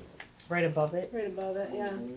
And that most of the well, if you look at the well reports for the wells in that area, they all range from like 450 to 650. feet, so I think that's a pretty, It was painful for us to go through this process, but when we got the second opinion from the water specific engineer, I don't remember his title, I'm not doing him justice, but he thought the $20,000 was actually a good value for the town. We were objecting strenuously to the price, and he said, I think that's actually a good value. I think we That's just, for the RO system. for the RO system, I'm sorry, Yes. And are there specifically. the other camps that are down there? Are there any other wells? And I assume they have the same issue. we know of two that have high salt. And I don't know of Right. other, I don't know, Do we know of any that don't have high salt? I don't. You don't, but okay. There are some. I'm not that far away, You got realistically. the egg water all over there, Egg water's gonna be there, all over, that's a given. all the way Do we up. have sulfur or a lot of hardness in that well now? yeah, well, the iron is hard, that contributes to hardness, and then there was, the report says that sulfur and sulfide were not tested, but the report does note, Okay, cause it's more than likely you have it in there. So Yeah. what are we doing to remove that? there's a water softener before the RO system. Okay, so that water softener is gonna remove sulfur gas? No, he said he smelled, didn't somebody say the That test? The Softener usually, test shows that it smells. softener doesn't usually take out your sulfur gas. You gotta encapsulate it first before you can filter it through carbon filter, green sand, whatever. There's a, carbon filter in there. So Dave Chevalier, is Dave Chevalier kinda like heading this up, kinda like the engineering part, like helping the engineers through the water? Pearson Engineering was hired by Dave Chevalier, or that's who he uses, and so they Okay. designed the system. Mhm. So essentially it goes through a number of processes before it gets to the Perfect. RO system. So pretty much per his direction? Mm-hmm. Okay, I just wanna make, cause I have a lot of trust in what he does, cause he knows a lot. I think the only thing that is not currently included in his proposal is an additional holding tank for the effluent, so that we would be able to get a pump to get it to a disposal field. Cause the effluent is not pressurized. Right, at there's this not point. enough gravity to Right. get it there, right. So we would have to gotta have add that. another tank with another pump. Mhm. But it could Be potentially be stainless. pretty small. So Pearson Engineering scaled back the actual demand based on what our actual usage is, and they were estimating, I think it was 80 gallons per day, is how much actual water will get treated for consumption, and then how much effluent.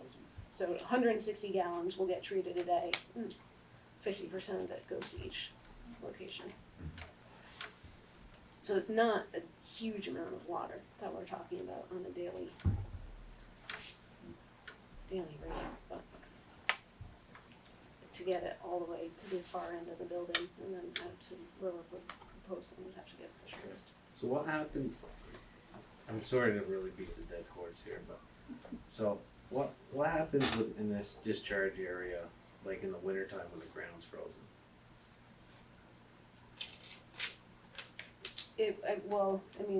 Essentially it would just be diluted with the groundwater depending on what gets engineered for it. So there's no issue with that running right into that.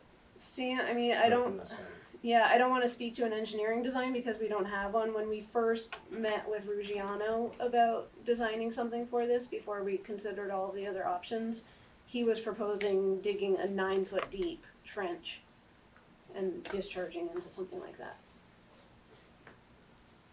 Because, well, that ditch, it runs down the center, you got a 50-foot marker there from something to the edge of the building or whatever, like, do we still need to maintain 50 foot on the other, from our little discharge area? Like, is that what that's? Where it's located is 50 feet off of that ditch. I think that initially was considered to be a wetland. I walked it the other day. I think that is considered a maintained stormwater swale.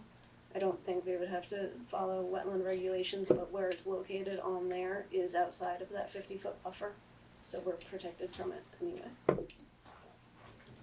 So if that's is that not directly connected to the lake? Is that considered a class 2 if it's directly connected? Is that how that works, or is it another whole different realm? So oh, now we're getting into wetland rules. Well, I'm just wondering, Well, you know, so we're- the way wetland rules work is that if it, like, stormwater conveyance is an allowed practice as long as it's a maintained practice. And I think it has to be maintained once every 5 years, don't quote me on that, but I believe that's the way it works in the language. Okay. And this is clearly maintained, it's all within the mowed pasture. There's evidence of a couple of little cattails at the actual outlet of the pipe, but other than that, it's all mowed. So I think I don't think we would have complications with wetland.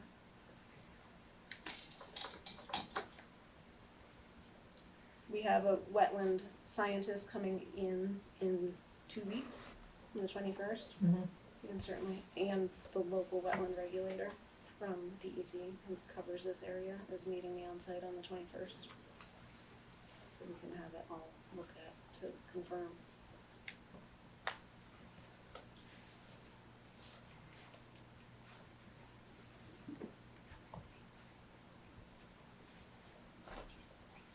What's everybody else thinking? Probably all don't almost gauge what I'm thinking. I'll say I'm not an engineer, not a plumber. I've never used an RO. I don't do all the experience Jeff has either. I'm just looking, I guess, at time. I'm trusting in your judgment on what the best piece is. If 60 gets us in under budget, I like hearing that too. So Yeah, that's a big piece. Although Jonathan brings up great points on the ongoing maintenance of it, which is interesting. So if at some point it becomes where it makes sense to try to drill another well to see down the road, then that could work too. So I guess it was pretty good inquisition. So I guess a lot of good questions. Anyway, Seems like this is the best available option. Well, yeah, I guess for now, I guess we're gonna have to do something, right? We're not gonna not open the bill until September. Like that wouldn't Or make later. much sense either, Yeah. or later.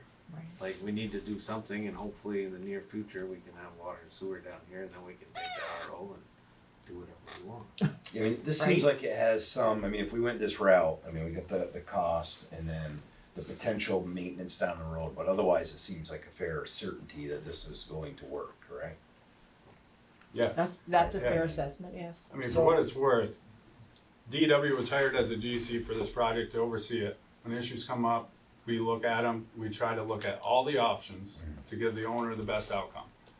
With what we've done, the numbers we ran, the RO, the disposal trench is our best option right now. And that's us talking with engineers, with Emily, with everybody we can to make sure we give you guys the best product. And for what it's worth, that's the way we feel we should go. And for an extra 10 or 15,000, we could poke a new hole too and still keep going in one direction. We're spending the money. You can do both, but we gotta start moving Right. one way or I the hear what you're other. saying, yeah. And with poking a new hole for a well, we still need to get a design for this trench. The longer DEW is there in the construction team, the more it's gonna cost us, so in the end, and then you still don't really know, so I guess. Yeah, I think when, Do you need to, go ahead. I was just gonna say, before we got that report where we maybe thought the salinity was due to being close to the old salt shed, but when I read that one line in your report that now it's the, Champlain seabed, I mean, Yeah. so it's probably the entire site, I would- right, most yeah. likely? My immediate reaction was to drill a new well, but then as soon as you hear Champlain Sea, The only thing about that, and I'm not a scientist, that confuses me, is that chlorine isn't really that naturally occurring, and NaCl is what I think road salt is. And the fact that there's Cl down there, to me means that the site got contaminated. Because my understanding is that chlorine is very, very hard to find in the This natural is- environment. this is chloride, Chloride. it's different. For that- The Champlain Sea was salt water Yeah. way back in the Yeah. day, way before our time. For that contamination from the DPW site to migrate laterally, not down gradient, is unlikely to. Cause we can see if it's traveling towards the lake, cause that's a gradient of the land there. For it to travel to the south, that's not the gradient of the land. Right. Water It's not, yeah, it's not the gradient of the water table either, that Right. the contaminants are flowing up.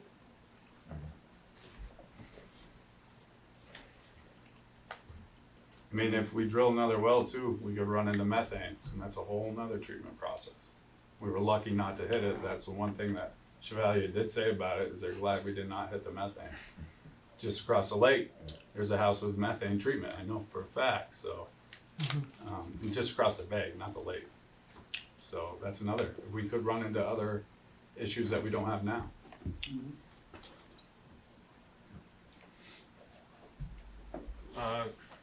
So are you want a motion on this, or you just want general consensus? I think I'd feel better with a motion after this much debate. Yeah, I think I would.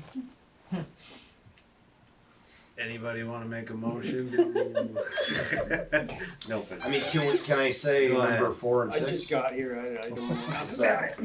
It's essentially 4 and 6 It from is. what's down here, right? From the printed recommendation, yes. Well, yeah, I just teed that Well, up we for gotta somebody. keep moving it forward, we Yeah. can't just, We you do. know, put the Yeah. brakes on realistically, like I wish we had more time to deal with this and drill a new well, but we really Right. don't from a, you know, because if DEW's there till November, like, that 60,000 just turned into 100, and I'm sure you don't wanna be either, cause you're Oh, ready to it's go. fun You as guys it's have done been, fun, though. yeah. And you It's could time drill to 3, move 4 on. wells too. Yeah, right, so, so, anybody wanna make a motion to move forward with the recommendation from the town hall committee, and Emily, I believe, was that? You She's gave joined us our the committee, so number, it's fun. number 4 and 6? Correct. Yep, so moved.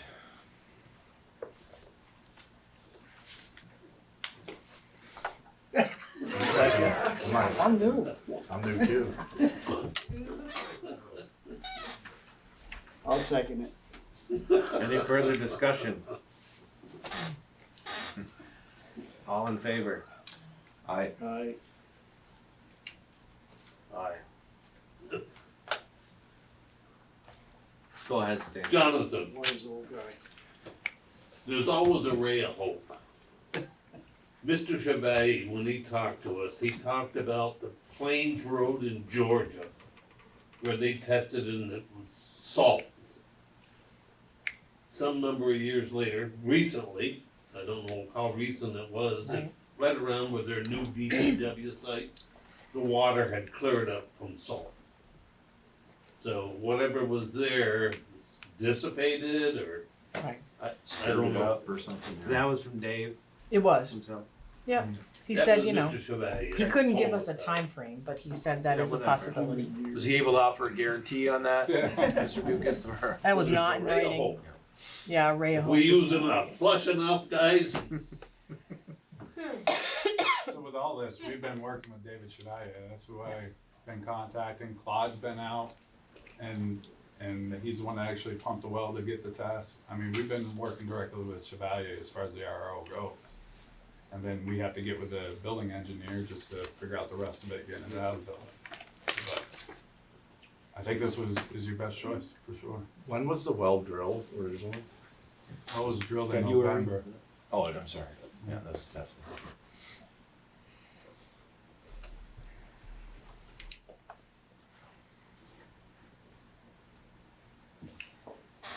You ready to move on? Do you wanna keep, I think that's enough for tonight. I mean, it's done, but it just, okay, my issue with it is that the select board's getting squeezed on making a choice where I agree with Jonathan regarding drilling a new well because of the maintenance. There's gonna be more than likely problems, but we don't really have a choice with all the additional costs. If you take a $15,000 well and turn it into a $50,000 project, and you know, it's a very uncomfortable place to be, and if the well was drilled in November or whatever, but we're here where we are, and right. that's where we are.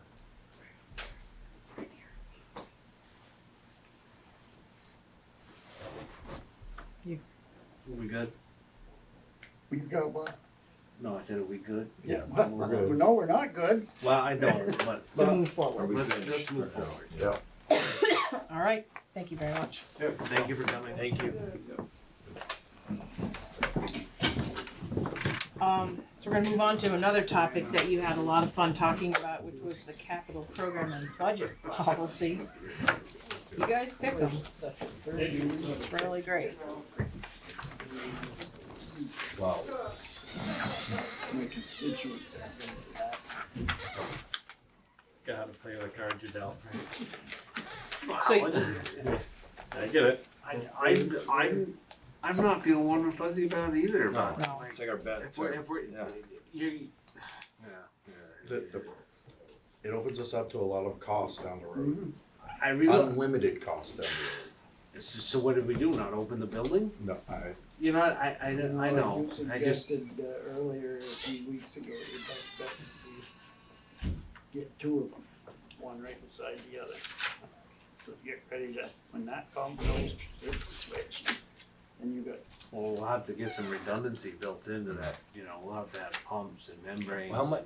Spare parts, Yeah. like the plastic push to connect fitting, they fail, they're notorious for failing, like whoever, I don't know, and we used a company in California called Dime Water to buy RO stuff, they're very good, and they have parts to deal within 2 days, but just make sure you have a pile of that stuff sitting around, because you're gonna need it. so in the long run, it'd be better with two machines. And I don't think you need 2 machines. And the other thing is, they haven't even engineered that track. If that's clay soil like it is everywhere else, I don't know where they think that water, it'll sit in that trench forever. Evaporation. Jeff, you know as well as I know that soil is very wet down there. Yeah. This is gonna come back. I see you had a 3-year turn on. Long gone by then. You vote. It is what it is, we gotta play the hand Yep. dealt. That's it, Jeff. I think that's the bottom line. Yeah. All right, so the capital program and budget policy. So I've after Draft meeting- 1 is in front of you. Yep. So this is my first cut at a draft rewrite. Basically everything in red is new. Black is what's part of the old policy. I corrected the statutory reference in the first change. I added acquisition, maintenance, or replacement of capital assets. It's not just the construction of or the acquisition. I also define capital assets are I stole this actually from New York State statute.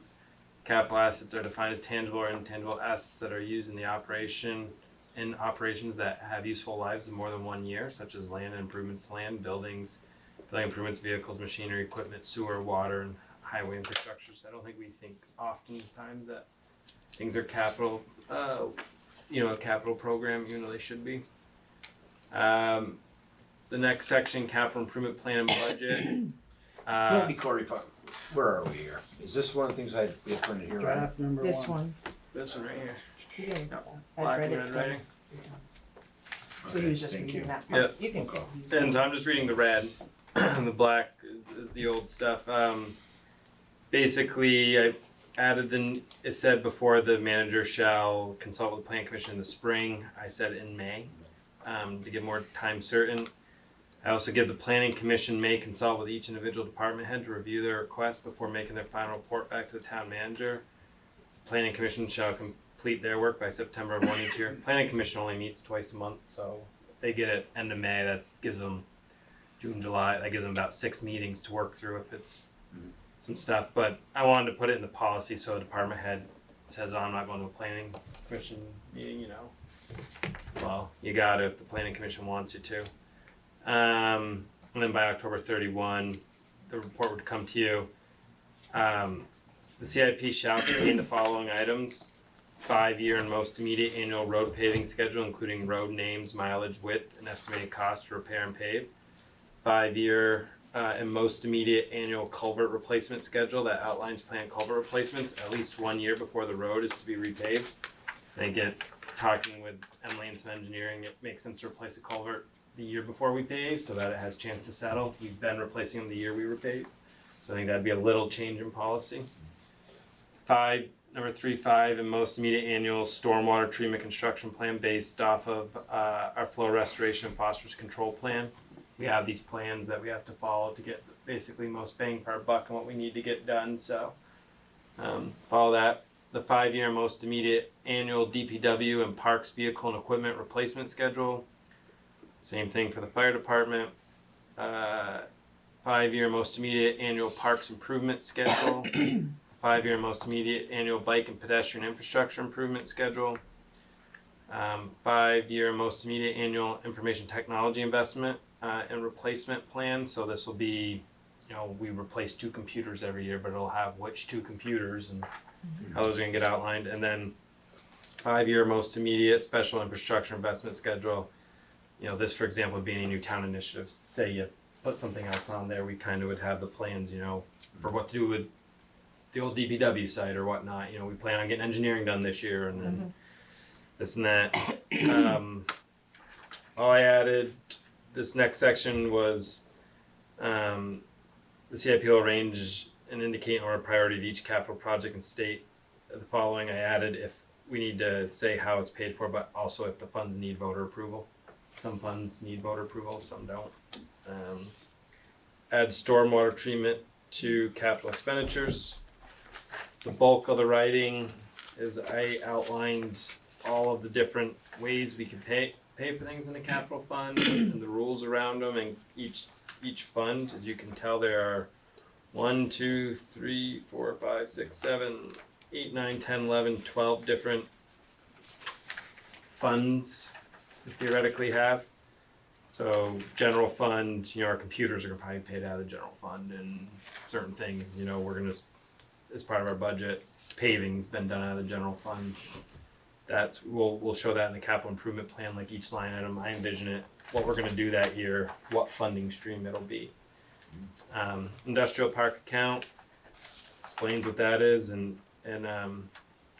how that's paid. Impact fee accounts, the rules there. The infrastructure development account.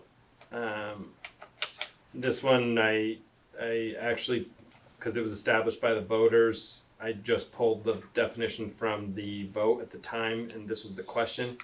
Any and all sales tax, rooms, meals and alcohol, beverage tax revenues collected by the town shall be deposited into a reserve fund established by the select board for the use on existing and future town infrastructure projects. So that, to me, that's how the voters voted it in. Is that being done though? I think you'd consider DPW and town hall Yes. infrastructure. That's all we've ever spent the money on. So, but I put that in there, so, I think you could use it for other projects, either new or replacing. Capital equipment fund, some of these funds, once they get spent out, I think we can get rid of. This one was, it was for the capital equipment fund, just purchase equipment. There's not a ton of money in it. The fire department account's how we pay for trucks. This capital projects reserve, the town used to put $10,000 a year voter approved away until the LOT came in. We still have a few $1,000s in that fund, not a ton, but maybe I think like 20,000, 13,000. Once we spend that money, we should probably just close that account. We get Transfer it to something else? or we can transfer it to something else. I didn't change any funds here. I actually think we have too many. Yeah. If we clean, a rewrite could be, let's reorganize these accounts and try to get it cut down to what we have. But so this, no money goes into this except interest each year. So this is a fund that just is sitting on money. Next page, DPW capital account. This is the surplus in the DPW budget. DPW is one of the places by statute, Vermont state law allows us to carry over and keep in a reserve.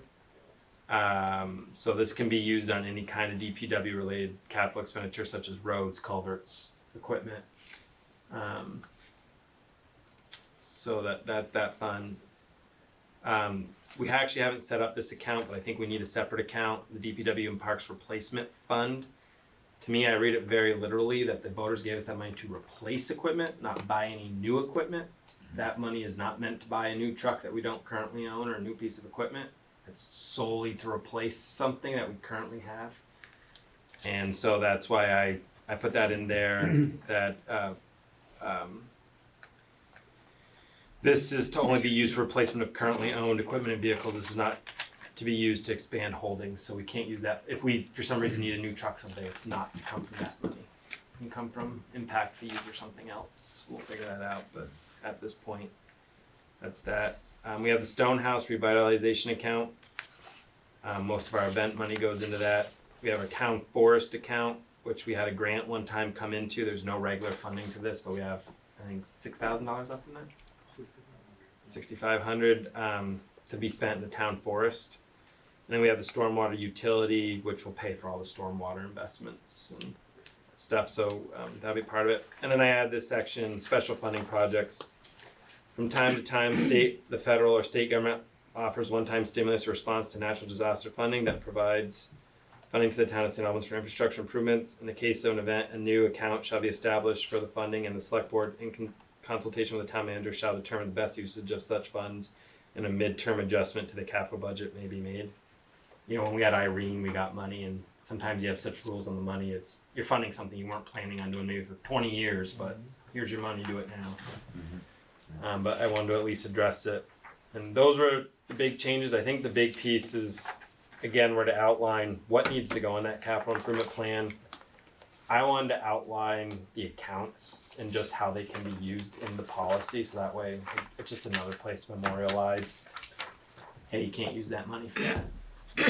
Or that's what that money's for. So that's my crack at the first draft of an upgrade, but happy for feedback and come back with another one and make adjustments. I do think we have too many accounts. I'd like to, we had a little bit of a discussion at our department head meeting. It didn't go over well, but I wanted to actually merge the Stonehouse Fund and the Town Forest Fund into one Parks and Rec Fund. But people internally felt it'd be less transparent because we would raise money for the Stonehouse Fund, but in my mind, Parks and Rec is Parks and Recs, and maybe we wind these down to $0 and start a new fund that's just Parks and Rec. Put that money. Can't you have a fund, but you can see what money was put in from? Well, but with the town forest account, we don't put any money into there. I just think it's too many accounts for us to look for honey. You take that $6,500.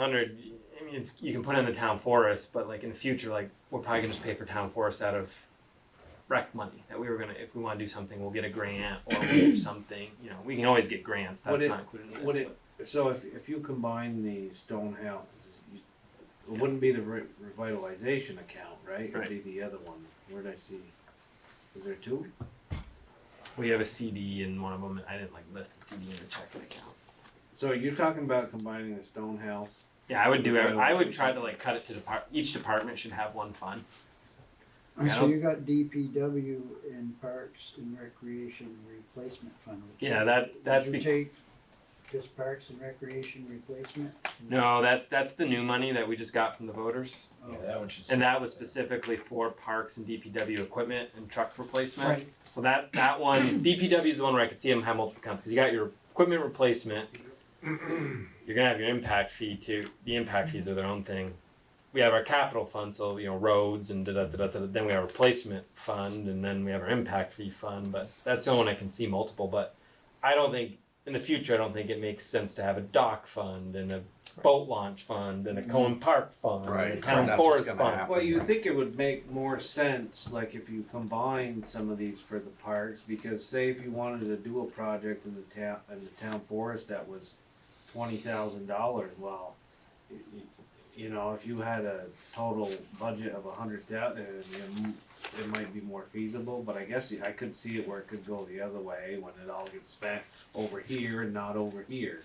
If it all gets spent down here and the town forest is just left alone, I could see that argument also. I mean, that started because they felt passionately about the town forest when we did that trail enhancement. And I hope people think of us maybe as legacy gifts or something. Maybe they feel passionately about hiking and that's where they want to give it. Well, I want to spend that money where they want it. We have a dedication or a memorial program for the Stonehouse. Maybe we just need one that solely is based on trying to save money for that larger rehab project, and then. Yeah, I mean, the big thing is the stone, I mean, I think this is the larger capital discussion too, is we're never gonna fix that stone house at $40,000-$50,000 a year. Like, we're just never gonna catch up to that $1 million number. We bite the bullet some time in the next 10 years and take LOT money and just and go for a grant or something, and maybe work with Rotary and try to raise money like the city did for the old ladies, but just get it done. And then once it's done, you try to do something, move on, but that's a policy decision. But for now, I mean, the money's good, but we're just gonna keep basically just upkeeping it, with the we have $100,000 in there now, but it's expensive with slate roofs and all that stuff. And of course, you can't touch that because it's historic. Well, you gotta fix it so it don't leak, but Not a nice metal roof on that baby. it'll be done. Yeah, nope, can't do that. Couple of trusses over the open I think spot. Bessie's got some used stuff over at the barn. Yeah, We could I put mean, just I see silicone I see some the trusses screw on holes. Craigslist yesterday. Yeah. Pitch and everything. But yeah, I just think when I was writing this, I mean, I knew all the places there's money, but it just reminds you that, like, do we need a capital projects reserve, a capital equipment account? Inside impact fees, don't forget you have 6 accounts inside impact fees, because you got how they all split up in their own. So it creates, I think, even though I think people think when you name a specific account something, it creates much more transparency on how that money's spent. I actually think when you have too many, it creates less transparency. It's confusing. Yeah. Mm-hmm. And there's more, I can pull, this is kind of Stonehouse related, because I can see the Stonehouse. It's, Now, I got a question, maybe Alan can answer this. Years ago, we had, I think AOT did a culvert.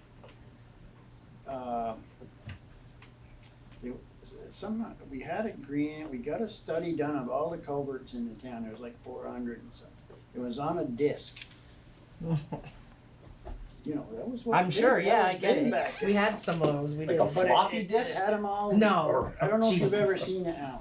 They had them all, far back by with all a number system, which ones are really bad, and did you ever see that? Actually, I got the map in my Oh, office. okay. It's a map, and unfortunately, it was done by past employees, and it wasn't, I'm sorry to say, it wasn't done properly. Mm-hmm. So a lot of culverts that says they're fair and good are rotted Well, out, no good. so. and we Has to do be- have, and him and Emily, so some of those culverts are called out and need to be replaced for stormwater. So stormwater will replace the culverts that are in this, she has a stormwater plan. And then the ones that aren't in it are left for DPW to replace. But we are trying to, I think she's got $20,000-$30,000 a year for culverts to try to replace the ones that need to be for those. And then some of them are big, like we all think like the regular culverts, but Alan's done a really good job getting grants for the box culverts. But we've got more eventually probably to get to. And So are we creating like a CAD? so we are, now that we bought that GIS a year ago, Oh, we can do it right now. we can do it ourselves, and we're trying to keep everything she's doing. Definitely, I know Alan and her talk. We're trying to get all of our projects into CAD, like when a culvert went in, who said it, what year, what we put in, that kind of.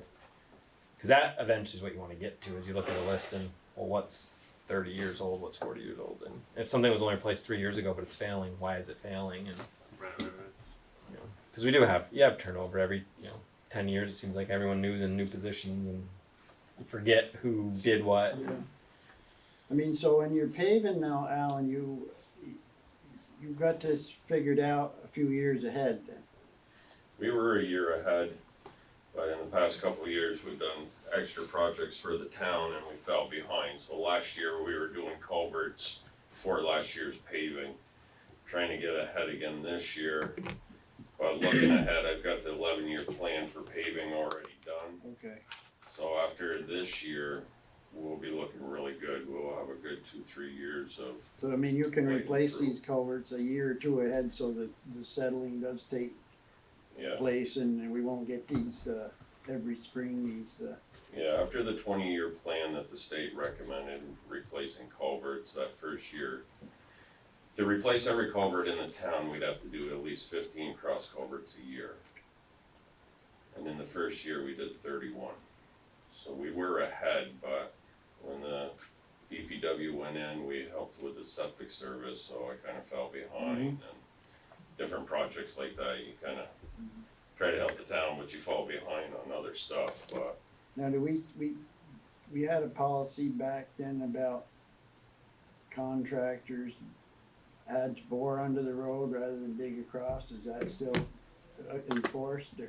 it is, they have to, actually the farm down in Quantico, where I made them directional drill and put a sleeve in last year because they wanted to do the injection, Yeah, spreading. yeah. And they wanted to just put a culvert in, but they had a directional drill and put a sleeve in. Yeah, okay. Was that, Nelson's or Bordeaux's? Magnums. Oh, Magnus.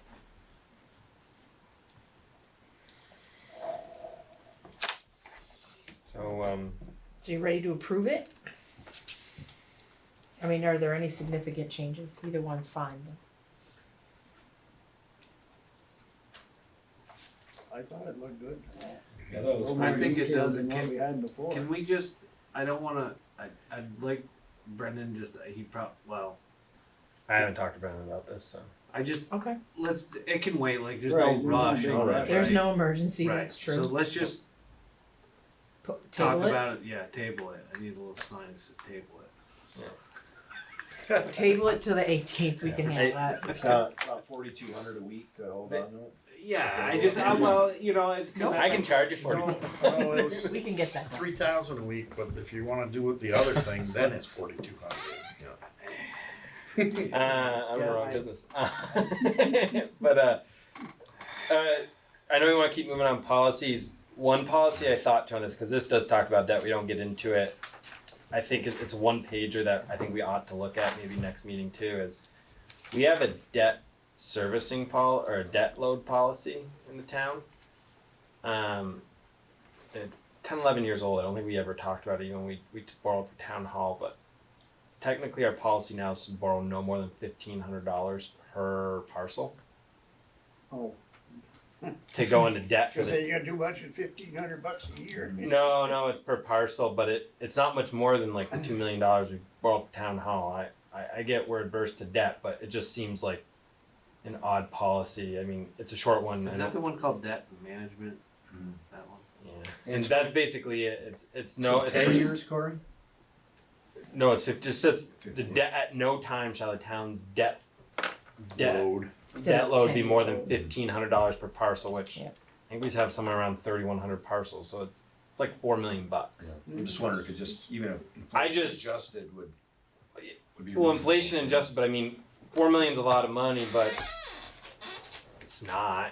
You know what I mean? Like, if we wanted to build that any section of it, if we just want to get past the wetland there, it costs us $10 million bucks. You know what I mean? So it's you'd be updating it then. So I don't know. I don't buy the state has a debt limit. In this discussion, I just was going to bring it up just so that when we take up next time to look at.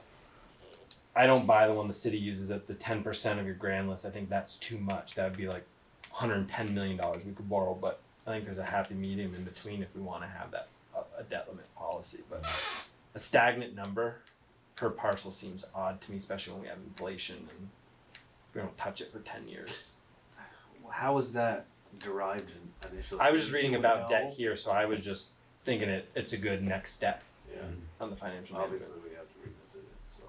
I know we want to do all of them over the next year, so even if we wait for Brendan, that's one that I could have ready for us to. Yeah, go ahead. Yeah, I that think sounds good. The next one just to peek at. Get them ready, or whip them off. Yeah, I have a enough. question about that though. I mean, not that we're talking about it tonight, but has there ever been a time when the current policy prevented work from being done that needed to be done? I don't think we borrowed money as a town realistically, except for this new town hall in the last 10 years. And then that wasn't a problem? No. I don't think we thought about it. The Route 7 North project, they borrowed quite a bit of money at that time, but the policy Well, I didn't think prevent them. that was $500,000, which was a It was a big big deal chunk. then, yeah. Yeah, I think the policy went in like 2011, 2012, similar time as this one too. I don't think we've ever used it, but I just look at it and I just read it as one of those ones that if people don't pay attention to that one, that's someday someone's gonna say, you know, we violated our own policy. We borrowed more Wow. money than. Yeah, you forget Well, about it. The more change. You know, it's always nice to have people point stuff out. No, it is, but that's why I'm pointing it out. Just it's better to follow the policy. Sometimes it's better to ask for forgiveness. Well, people get grumpy when you retroactively change things to make it fit what you're doing now. Who does that? I'm sure they wouldn't like it. Yeah. So, but I think there's other ones that will be more in depth. Like this is a little more in depth. But that one would be a quick one, just to take our next sleep on. All right, are you Yeah. good? Yeah, All right. I'm good. I have one quick thing I'm gonna add on to the town manager's report. I received an anonymous complaint, sent on a form that someone altered from our website. So I'm just gonna say for the record to also let you guys know that it voids our form. We had a form which required a signature, and they altered the form to make it look like it was our official form, but they eliminated all the sections that involved contact or signature. Putin, Definitely that, yep. Russians. So we don't generally, for junk complaints and zoning complaints, we do not, investigate anonymous complaints. There's no way to verify anything. We tried to get voluntary compliance, which we did in this case, but I just want you aware that somebody, and it was a very good fake form, but there was definitely key parts of it missing. So, just for the record, please do not alter our forms. They're made with thoughtful, with a lot of intention anyway. So, and that's all I have right now. Trying to get this computer to work. I know, Jack. Well, while you're Look at this. Go ahead. Page back to the agenda. I- Boom, done. I'm waiting for it to show up. That's fine. It's a schedule. Right. Do you want to just read out the schedule? Yeah. Right, whatever. So the next regular select board meeting is Monday, April 18th, and after that, Monday, May 2nd. We're into May already. That's all we have on the agenda right Yeah, now. I'll be out on the one next one, but. 18th?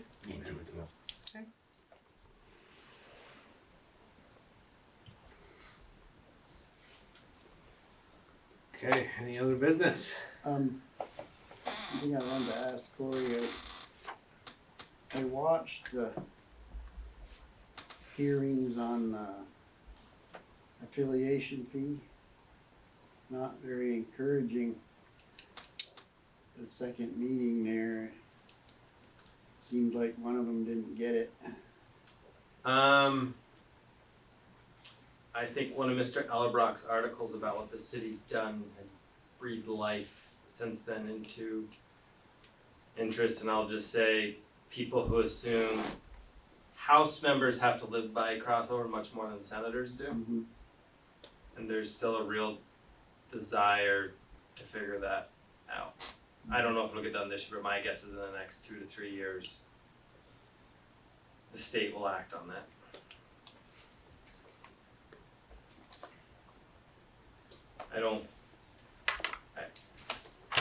It's a property tax issue. Because what'll happen is another town will eventually do it, and that's what the state Right. wants to avoid. But in the meantime, we still got an issue.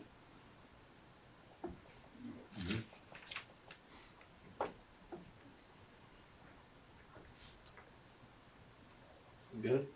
Well, No. For now. Clearly For not. now. Good for now. yeah, I guess we can talk about it another time. Maybe we need to, originally I wasn't in favor of kicking that around anymore, but I can see where it could cause us some serious issues down the road or sooner than you think. Yeah, if they're not gonna act this year, we can make a plan what we do next. Can't, Mhm. you don't wait 2 or 3 years, that's for sure. Because what we said last time, we were talking about a month or two, so. Right. Yeah. It's reasonable, you know. We can talk about it at the next meeting. I just got one quick one, Jonathan, that's all right. And it's Brendan Diesel's birthday today, but it's my grandmother's too, she's 97. Ooh. Had this conversation with her today. I don't know if you know Betty Delorier, and she's her whole 97 years been right in St. Albans, and it's great. Right on the end of Kellogg Road, one of the little houses there. That's where her and Grandpa lived. They got married during World War II.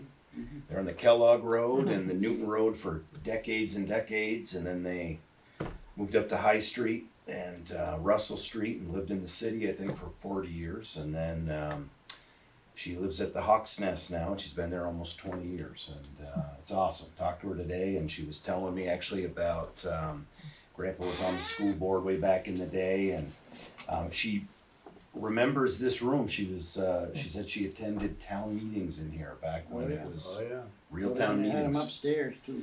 Yeah, so they were in this building, and then they would go across the way and have lunch. And she complained because you had to pay for it a little bit, but I'm sure it wasn't. So it just really neat, you know, the history of this and this building. It's really interesting to talk. My mother's 92 and right from St. Albans our whole life, and the stuff that they remember. I mean, about the way it was around here. You know, taking the trolley down here to the bay. And, Yeah. you know, we have no idea what we missed, I guess. But, Times change. yeah, it's great to talk to these folks. You know, once they're gone, we're never gonna know. But, I've got in my possession a whole box of town reports from 18 something. And it's interesting to note that when the town and city split, the town actually built City Hall. We were one then. And then the next year we split, and it never says in there what happened. But the first St. Albans town meeting was at the St. John the Baptiste place. It was on Lake Street there. I don't know if you guys know where that was. I might not even be saying it right, but I went to a few weddings, but I mean, it was upstairs, somewhere around, well, it was below where Handy's was, but somewhere in there. And that's where the first town meeting was. But these are pretty old, you gotta open them really careful, but there's a lot of stuff in there that, you know, all the farmers used to meet with their teams and fix the roads, and, you know, it's really something to see how they did it back then. Yeah, definitely. Yeah. She definitely had her opinions on who was good on the select board back then, but she couldn't remember names. Okay. Interesting. I don't believe there's a need for an executive session unless, Carrie, you have a need for one. I can wait until the next time. I mean, if we can do it tonight, it's up to you. I would like to talk to you for like 5 minutes. Perfect. Personnel. Anybody wanna make a motion? And I'll make a motion that we go into executive session. Second. well, I think Have to technically. read. You have to Yeah, read you that. gotta I'm sorry, you technically do. I read don't the have, thing. I don't have it in front of me. I can read it if you Okay, want, thank you. and then you can say so Yeah. moved. Sure. First motion, make a motion to go into executive session to discuss personnel. The options here are legal, contractual, or personnel issues where premature general public knowledge of the subject matter would place the town and or person or persons at substantial disadvantage. Further move to make a motion to enter into executive session to discuss personnel issues under the provisions of Title I, Section 313, subsection A1 of the Vermont statutes, and to invite the town manager. So moved. Second that. Yeah. That right there. Anyway, we're. That's what I Any was further thinking. discussion, all in favor? Just couldn't get it out. Jeez. No.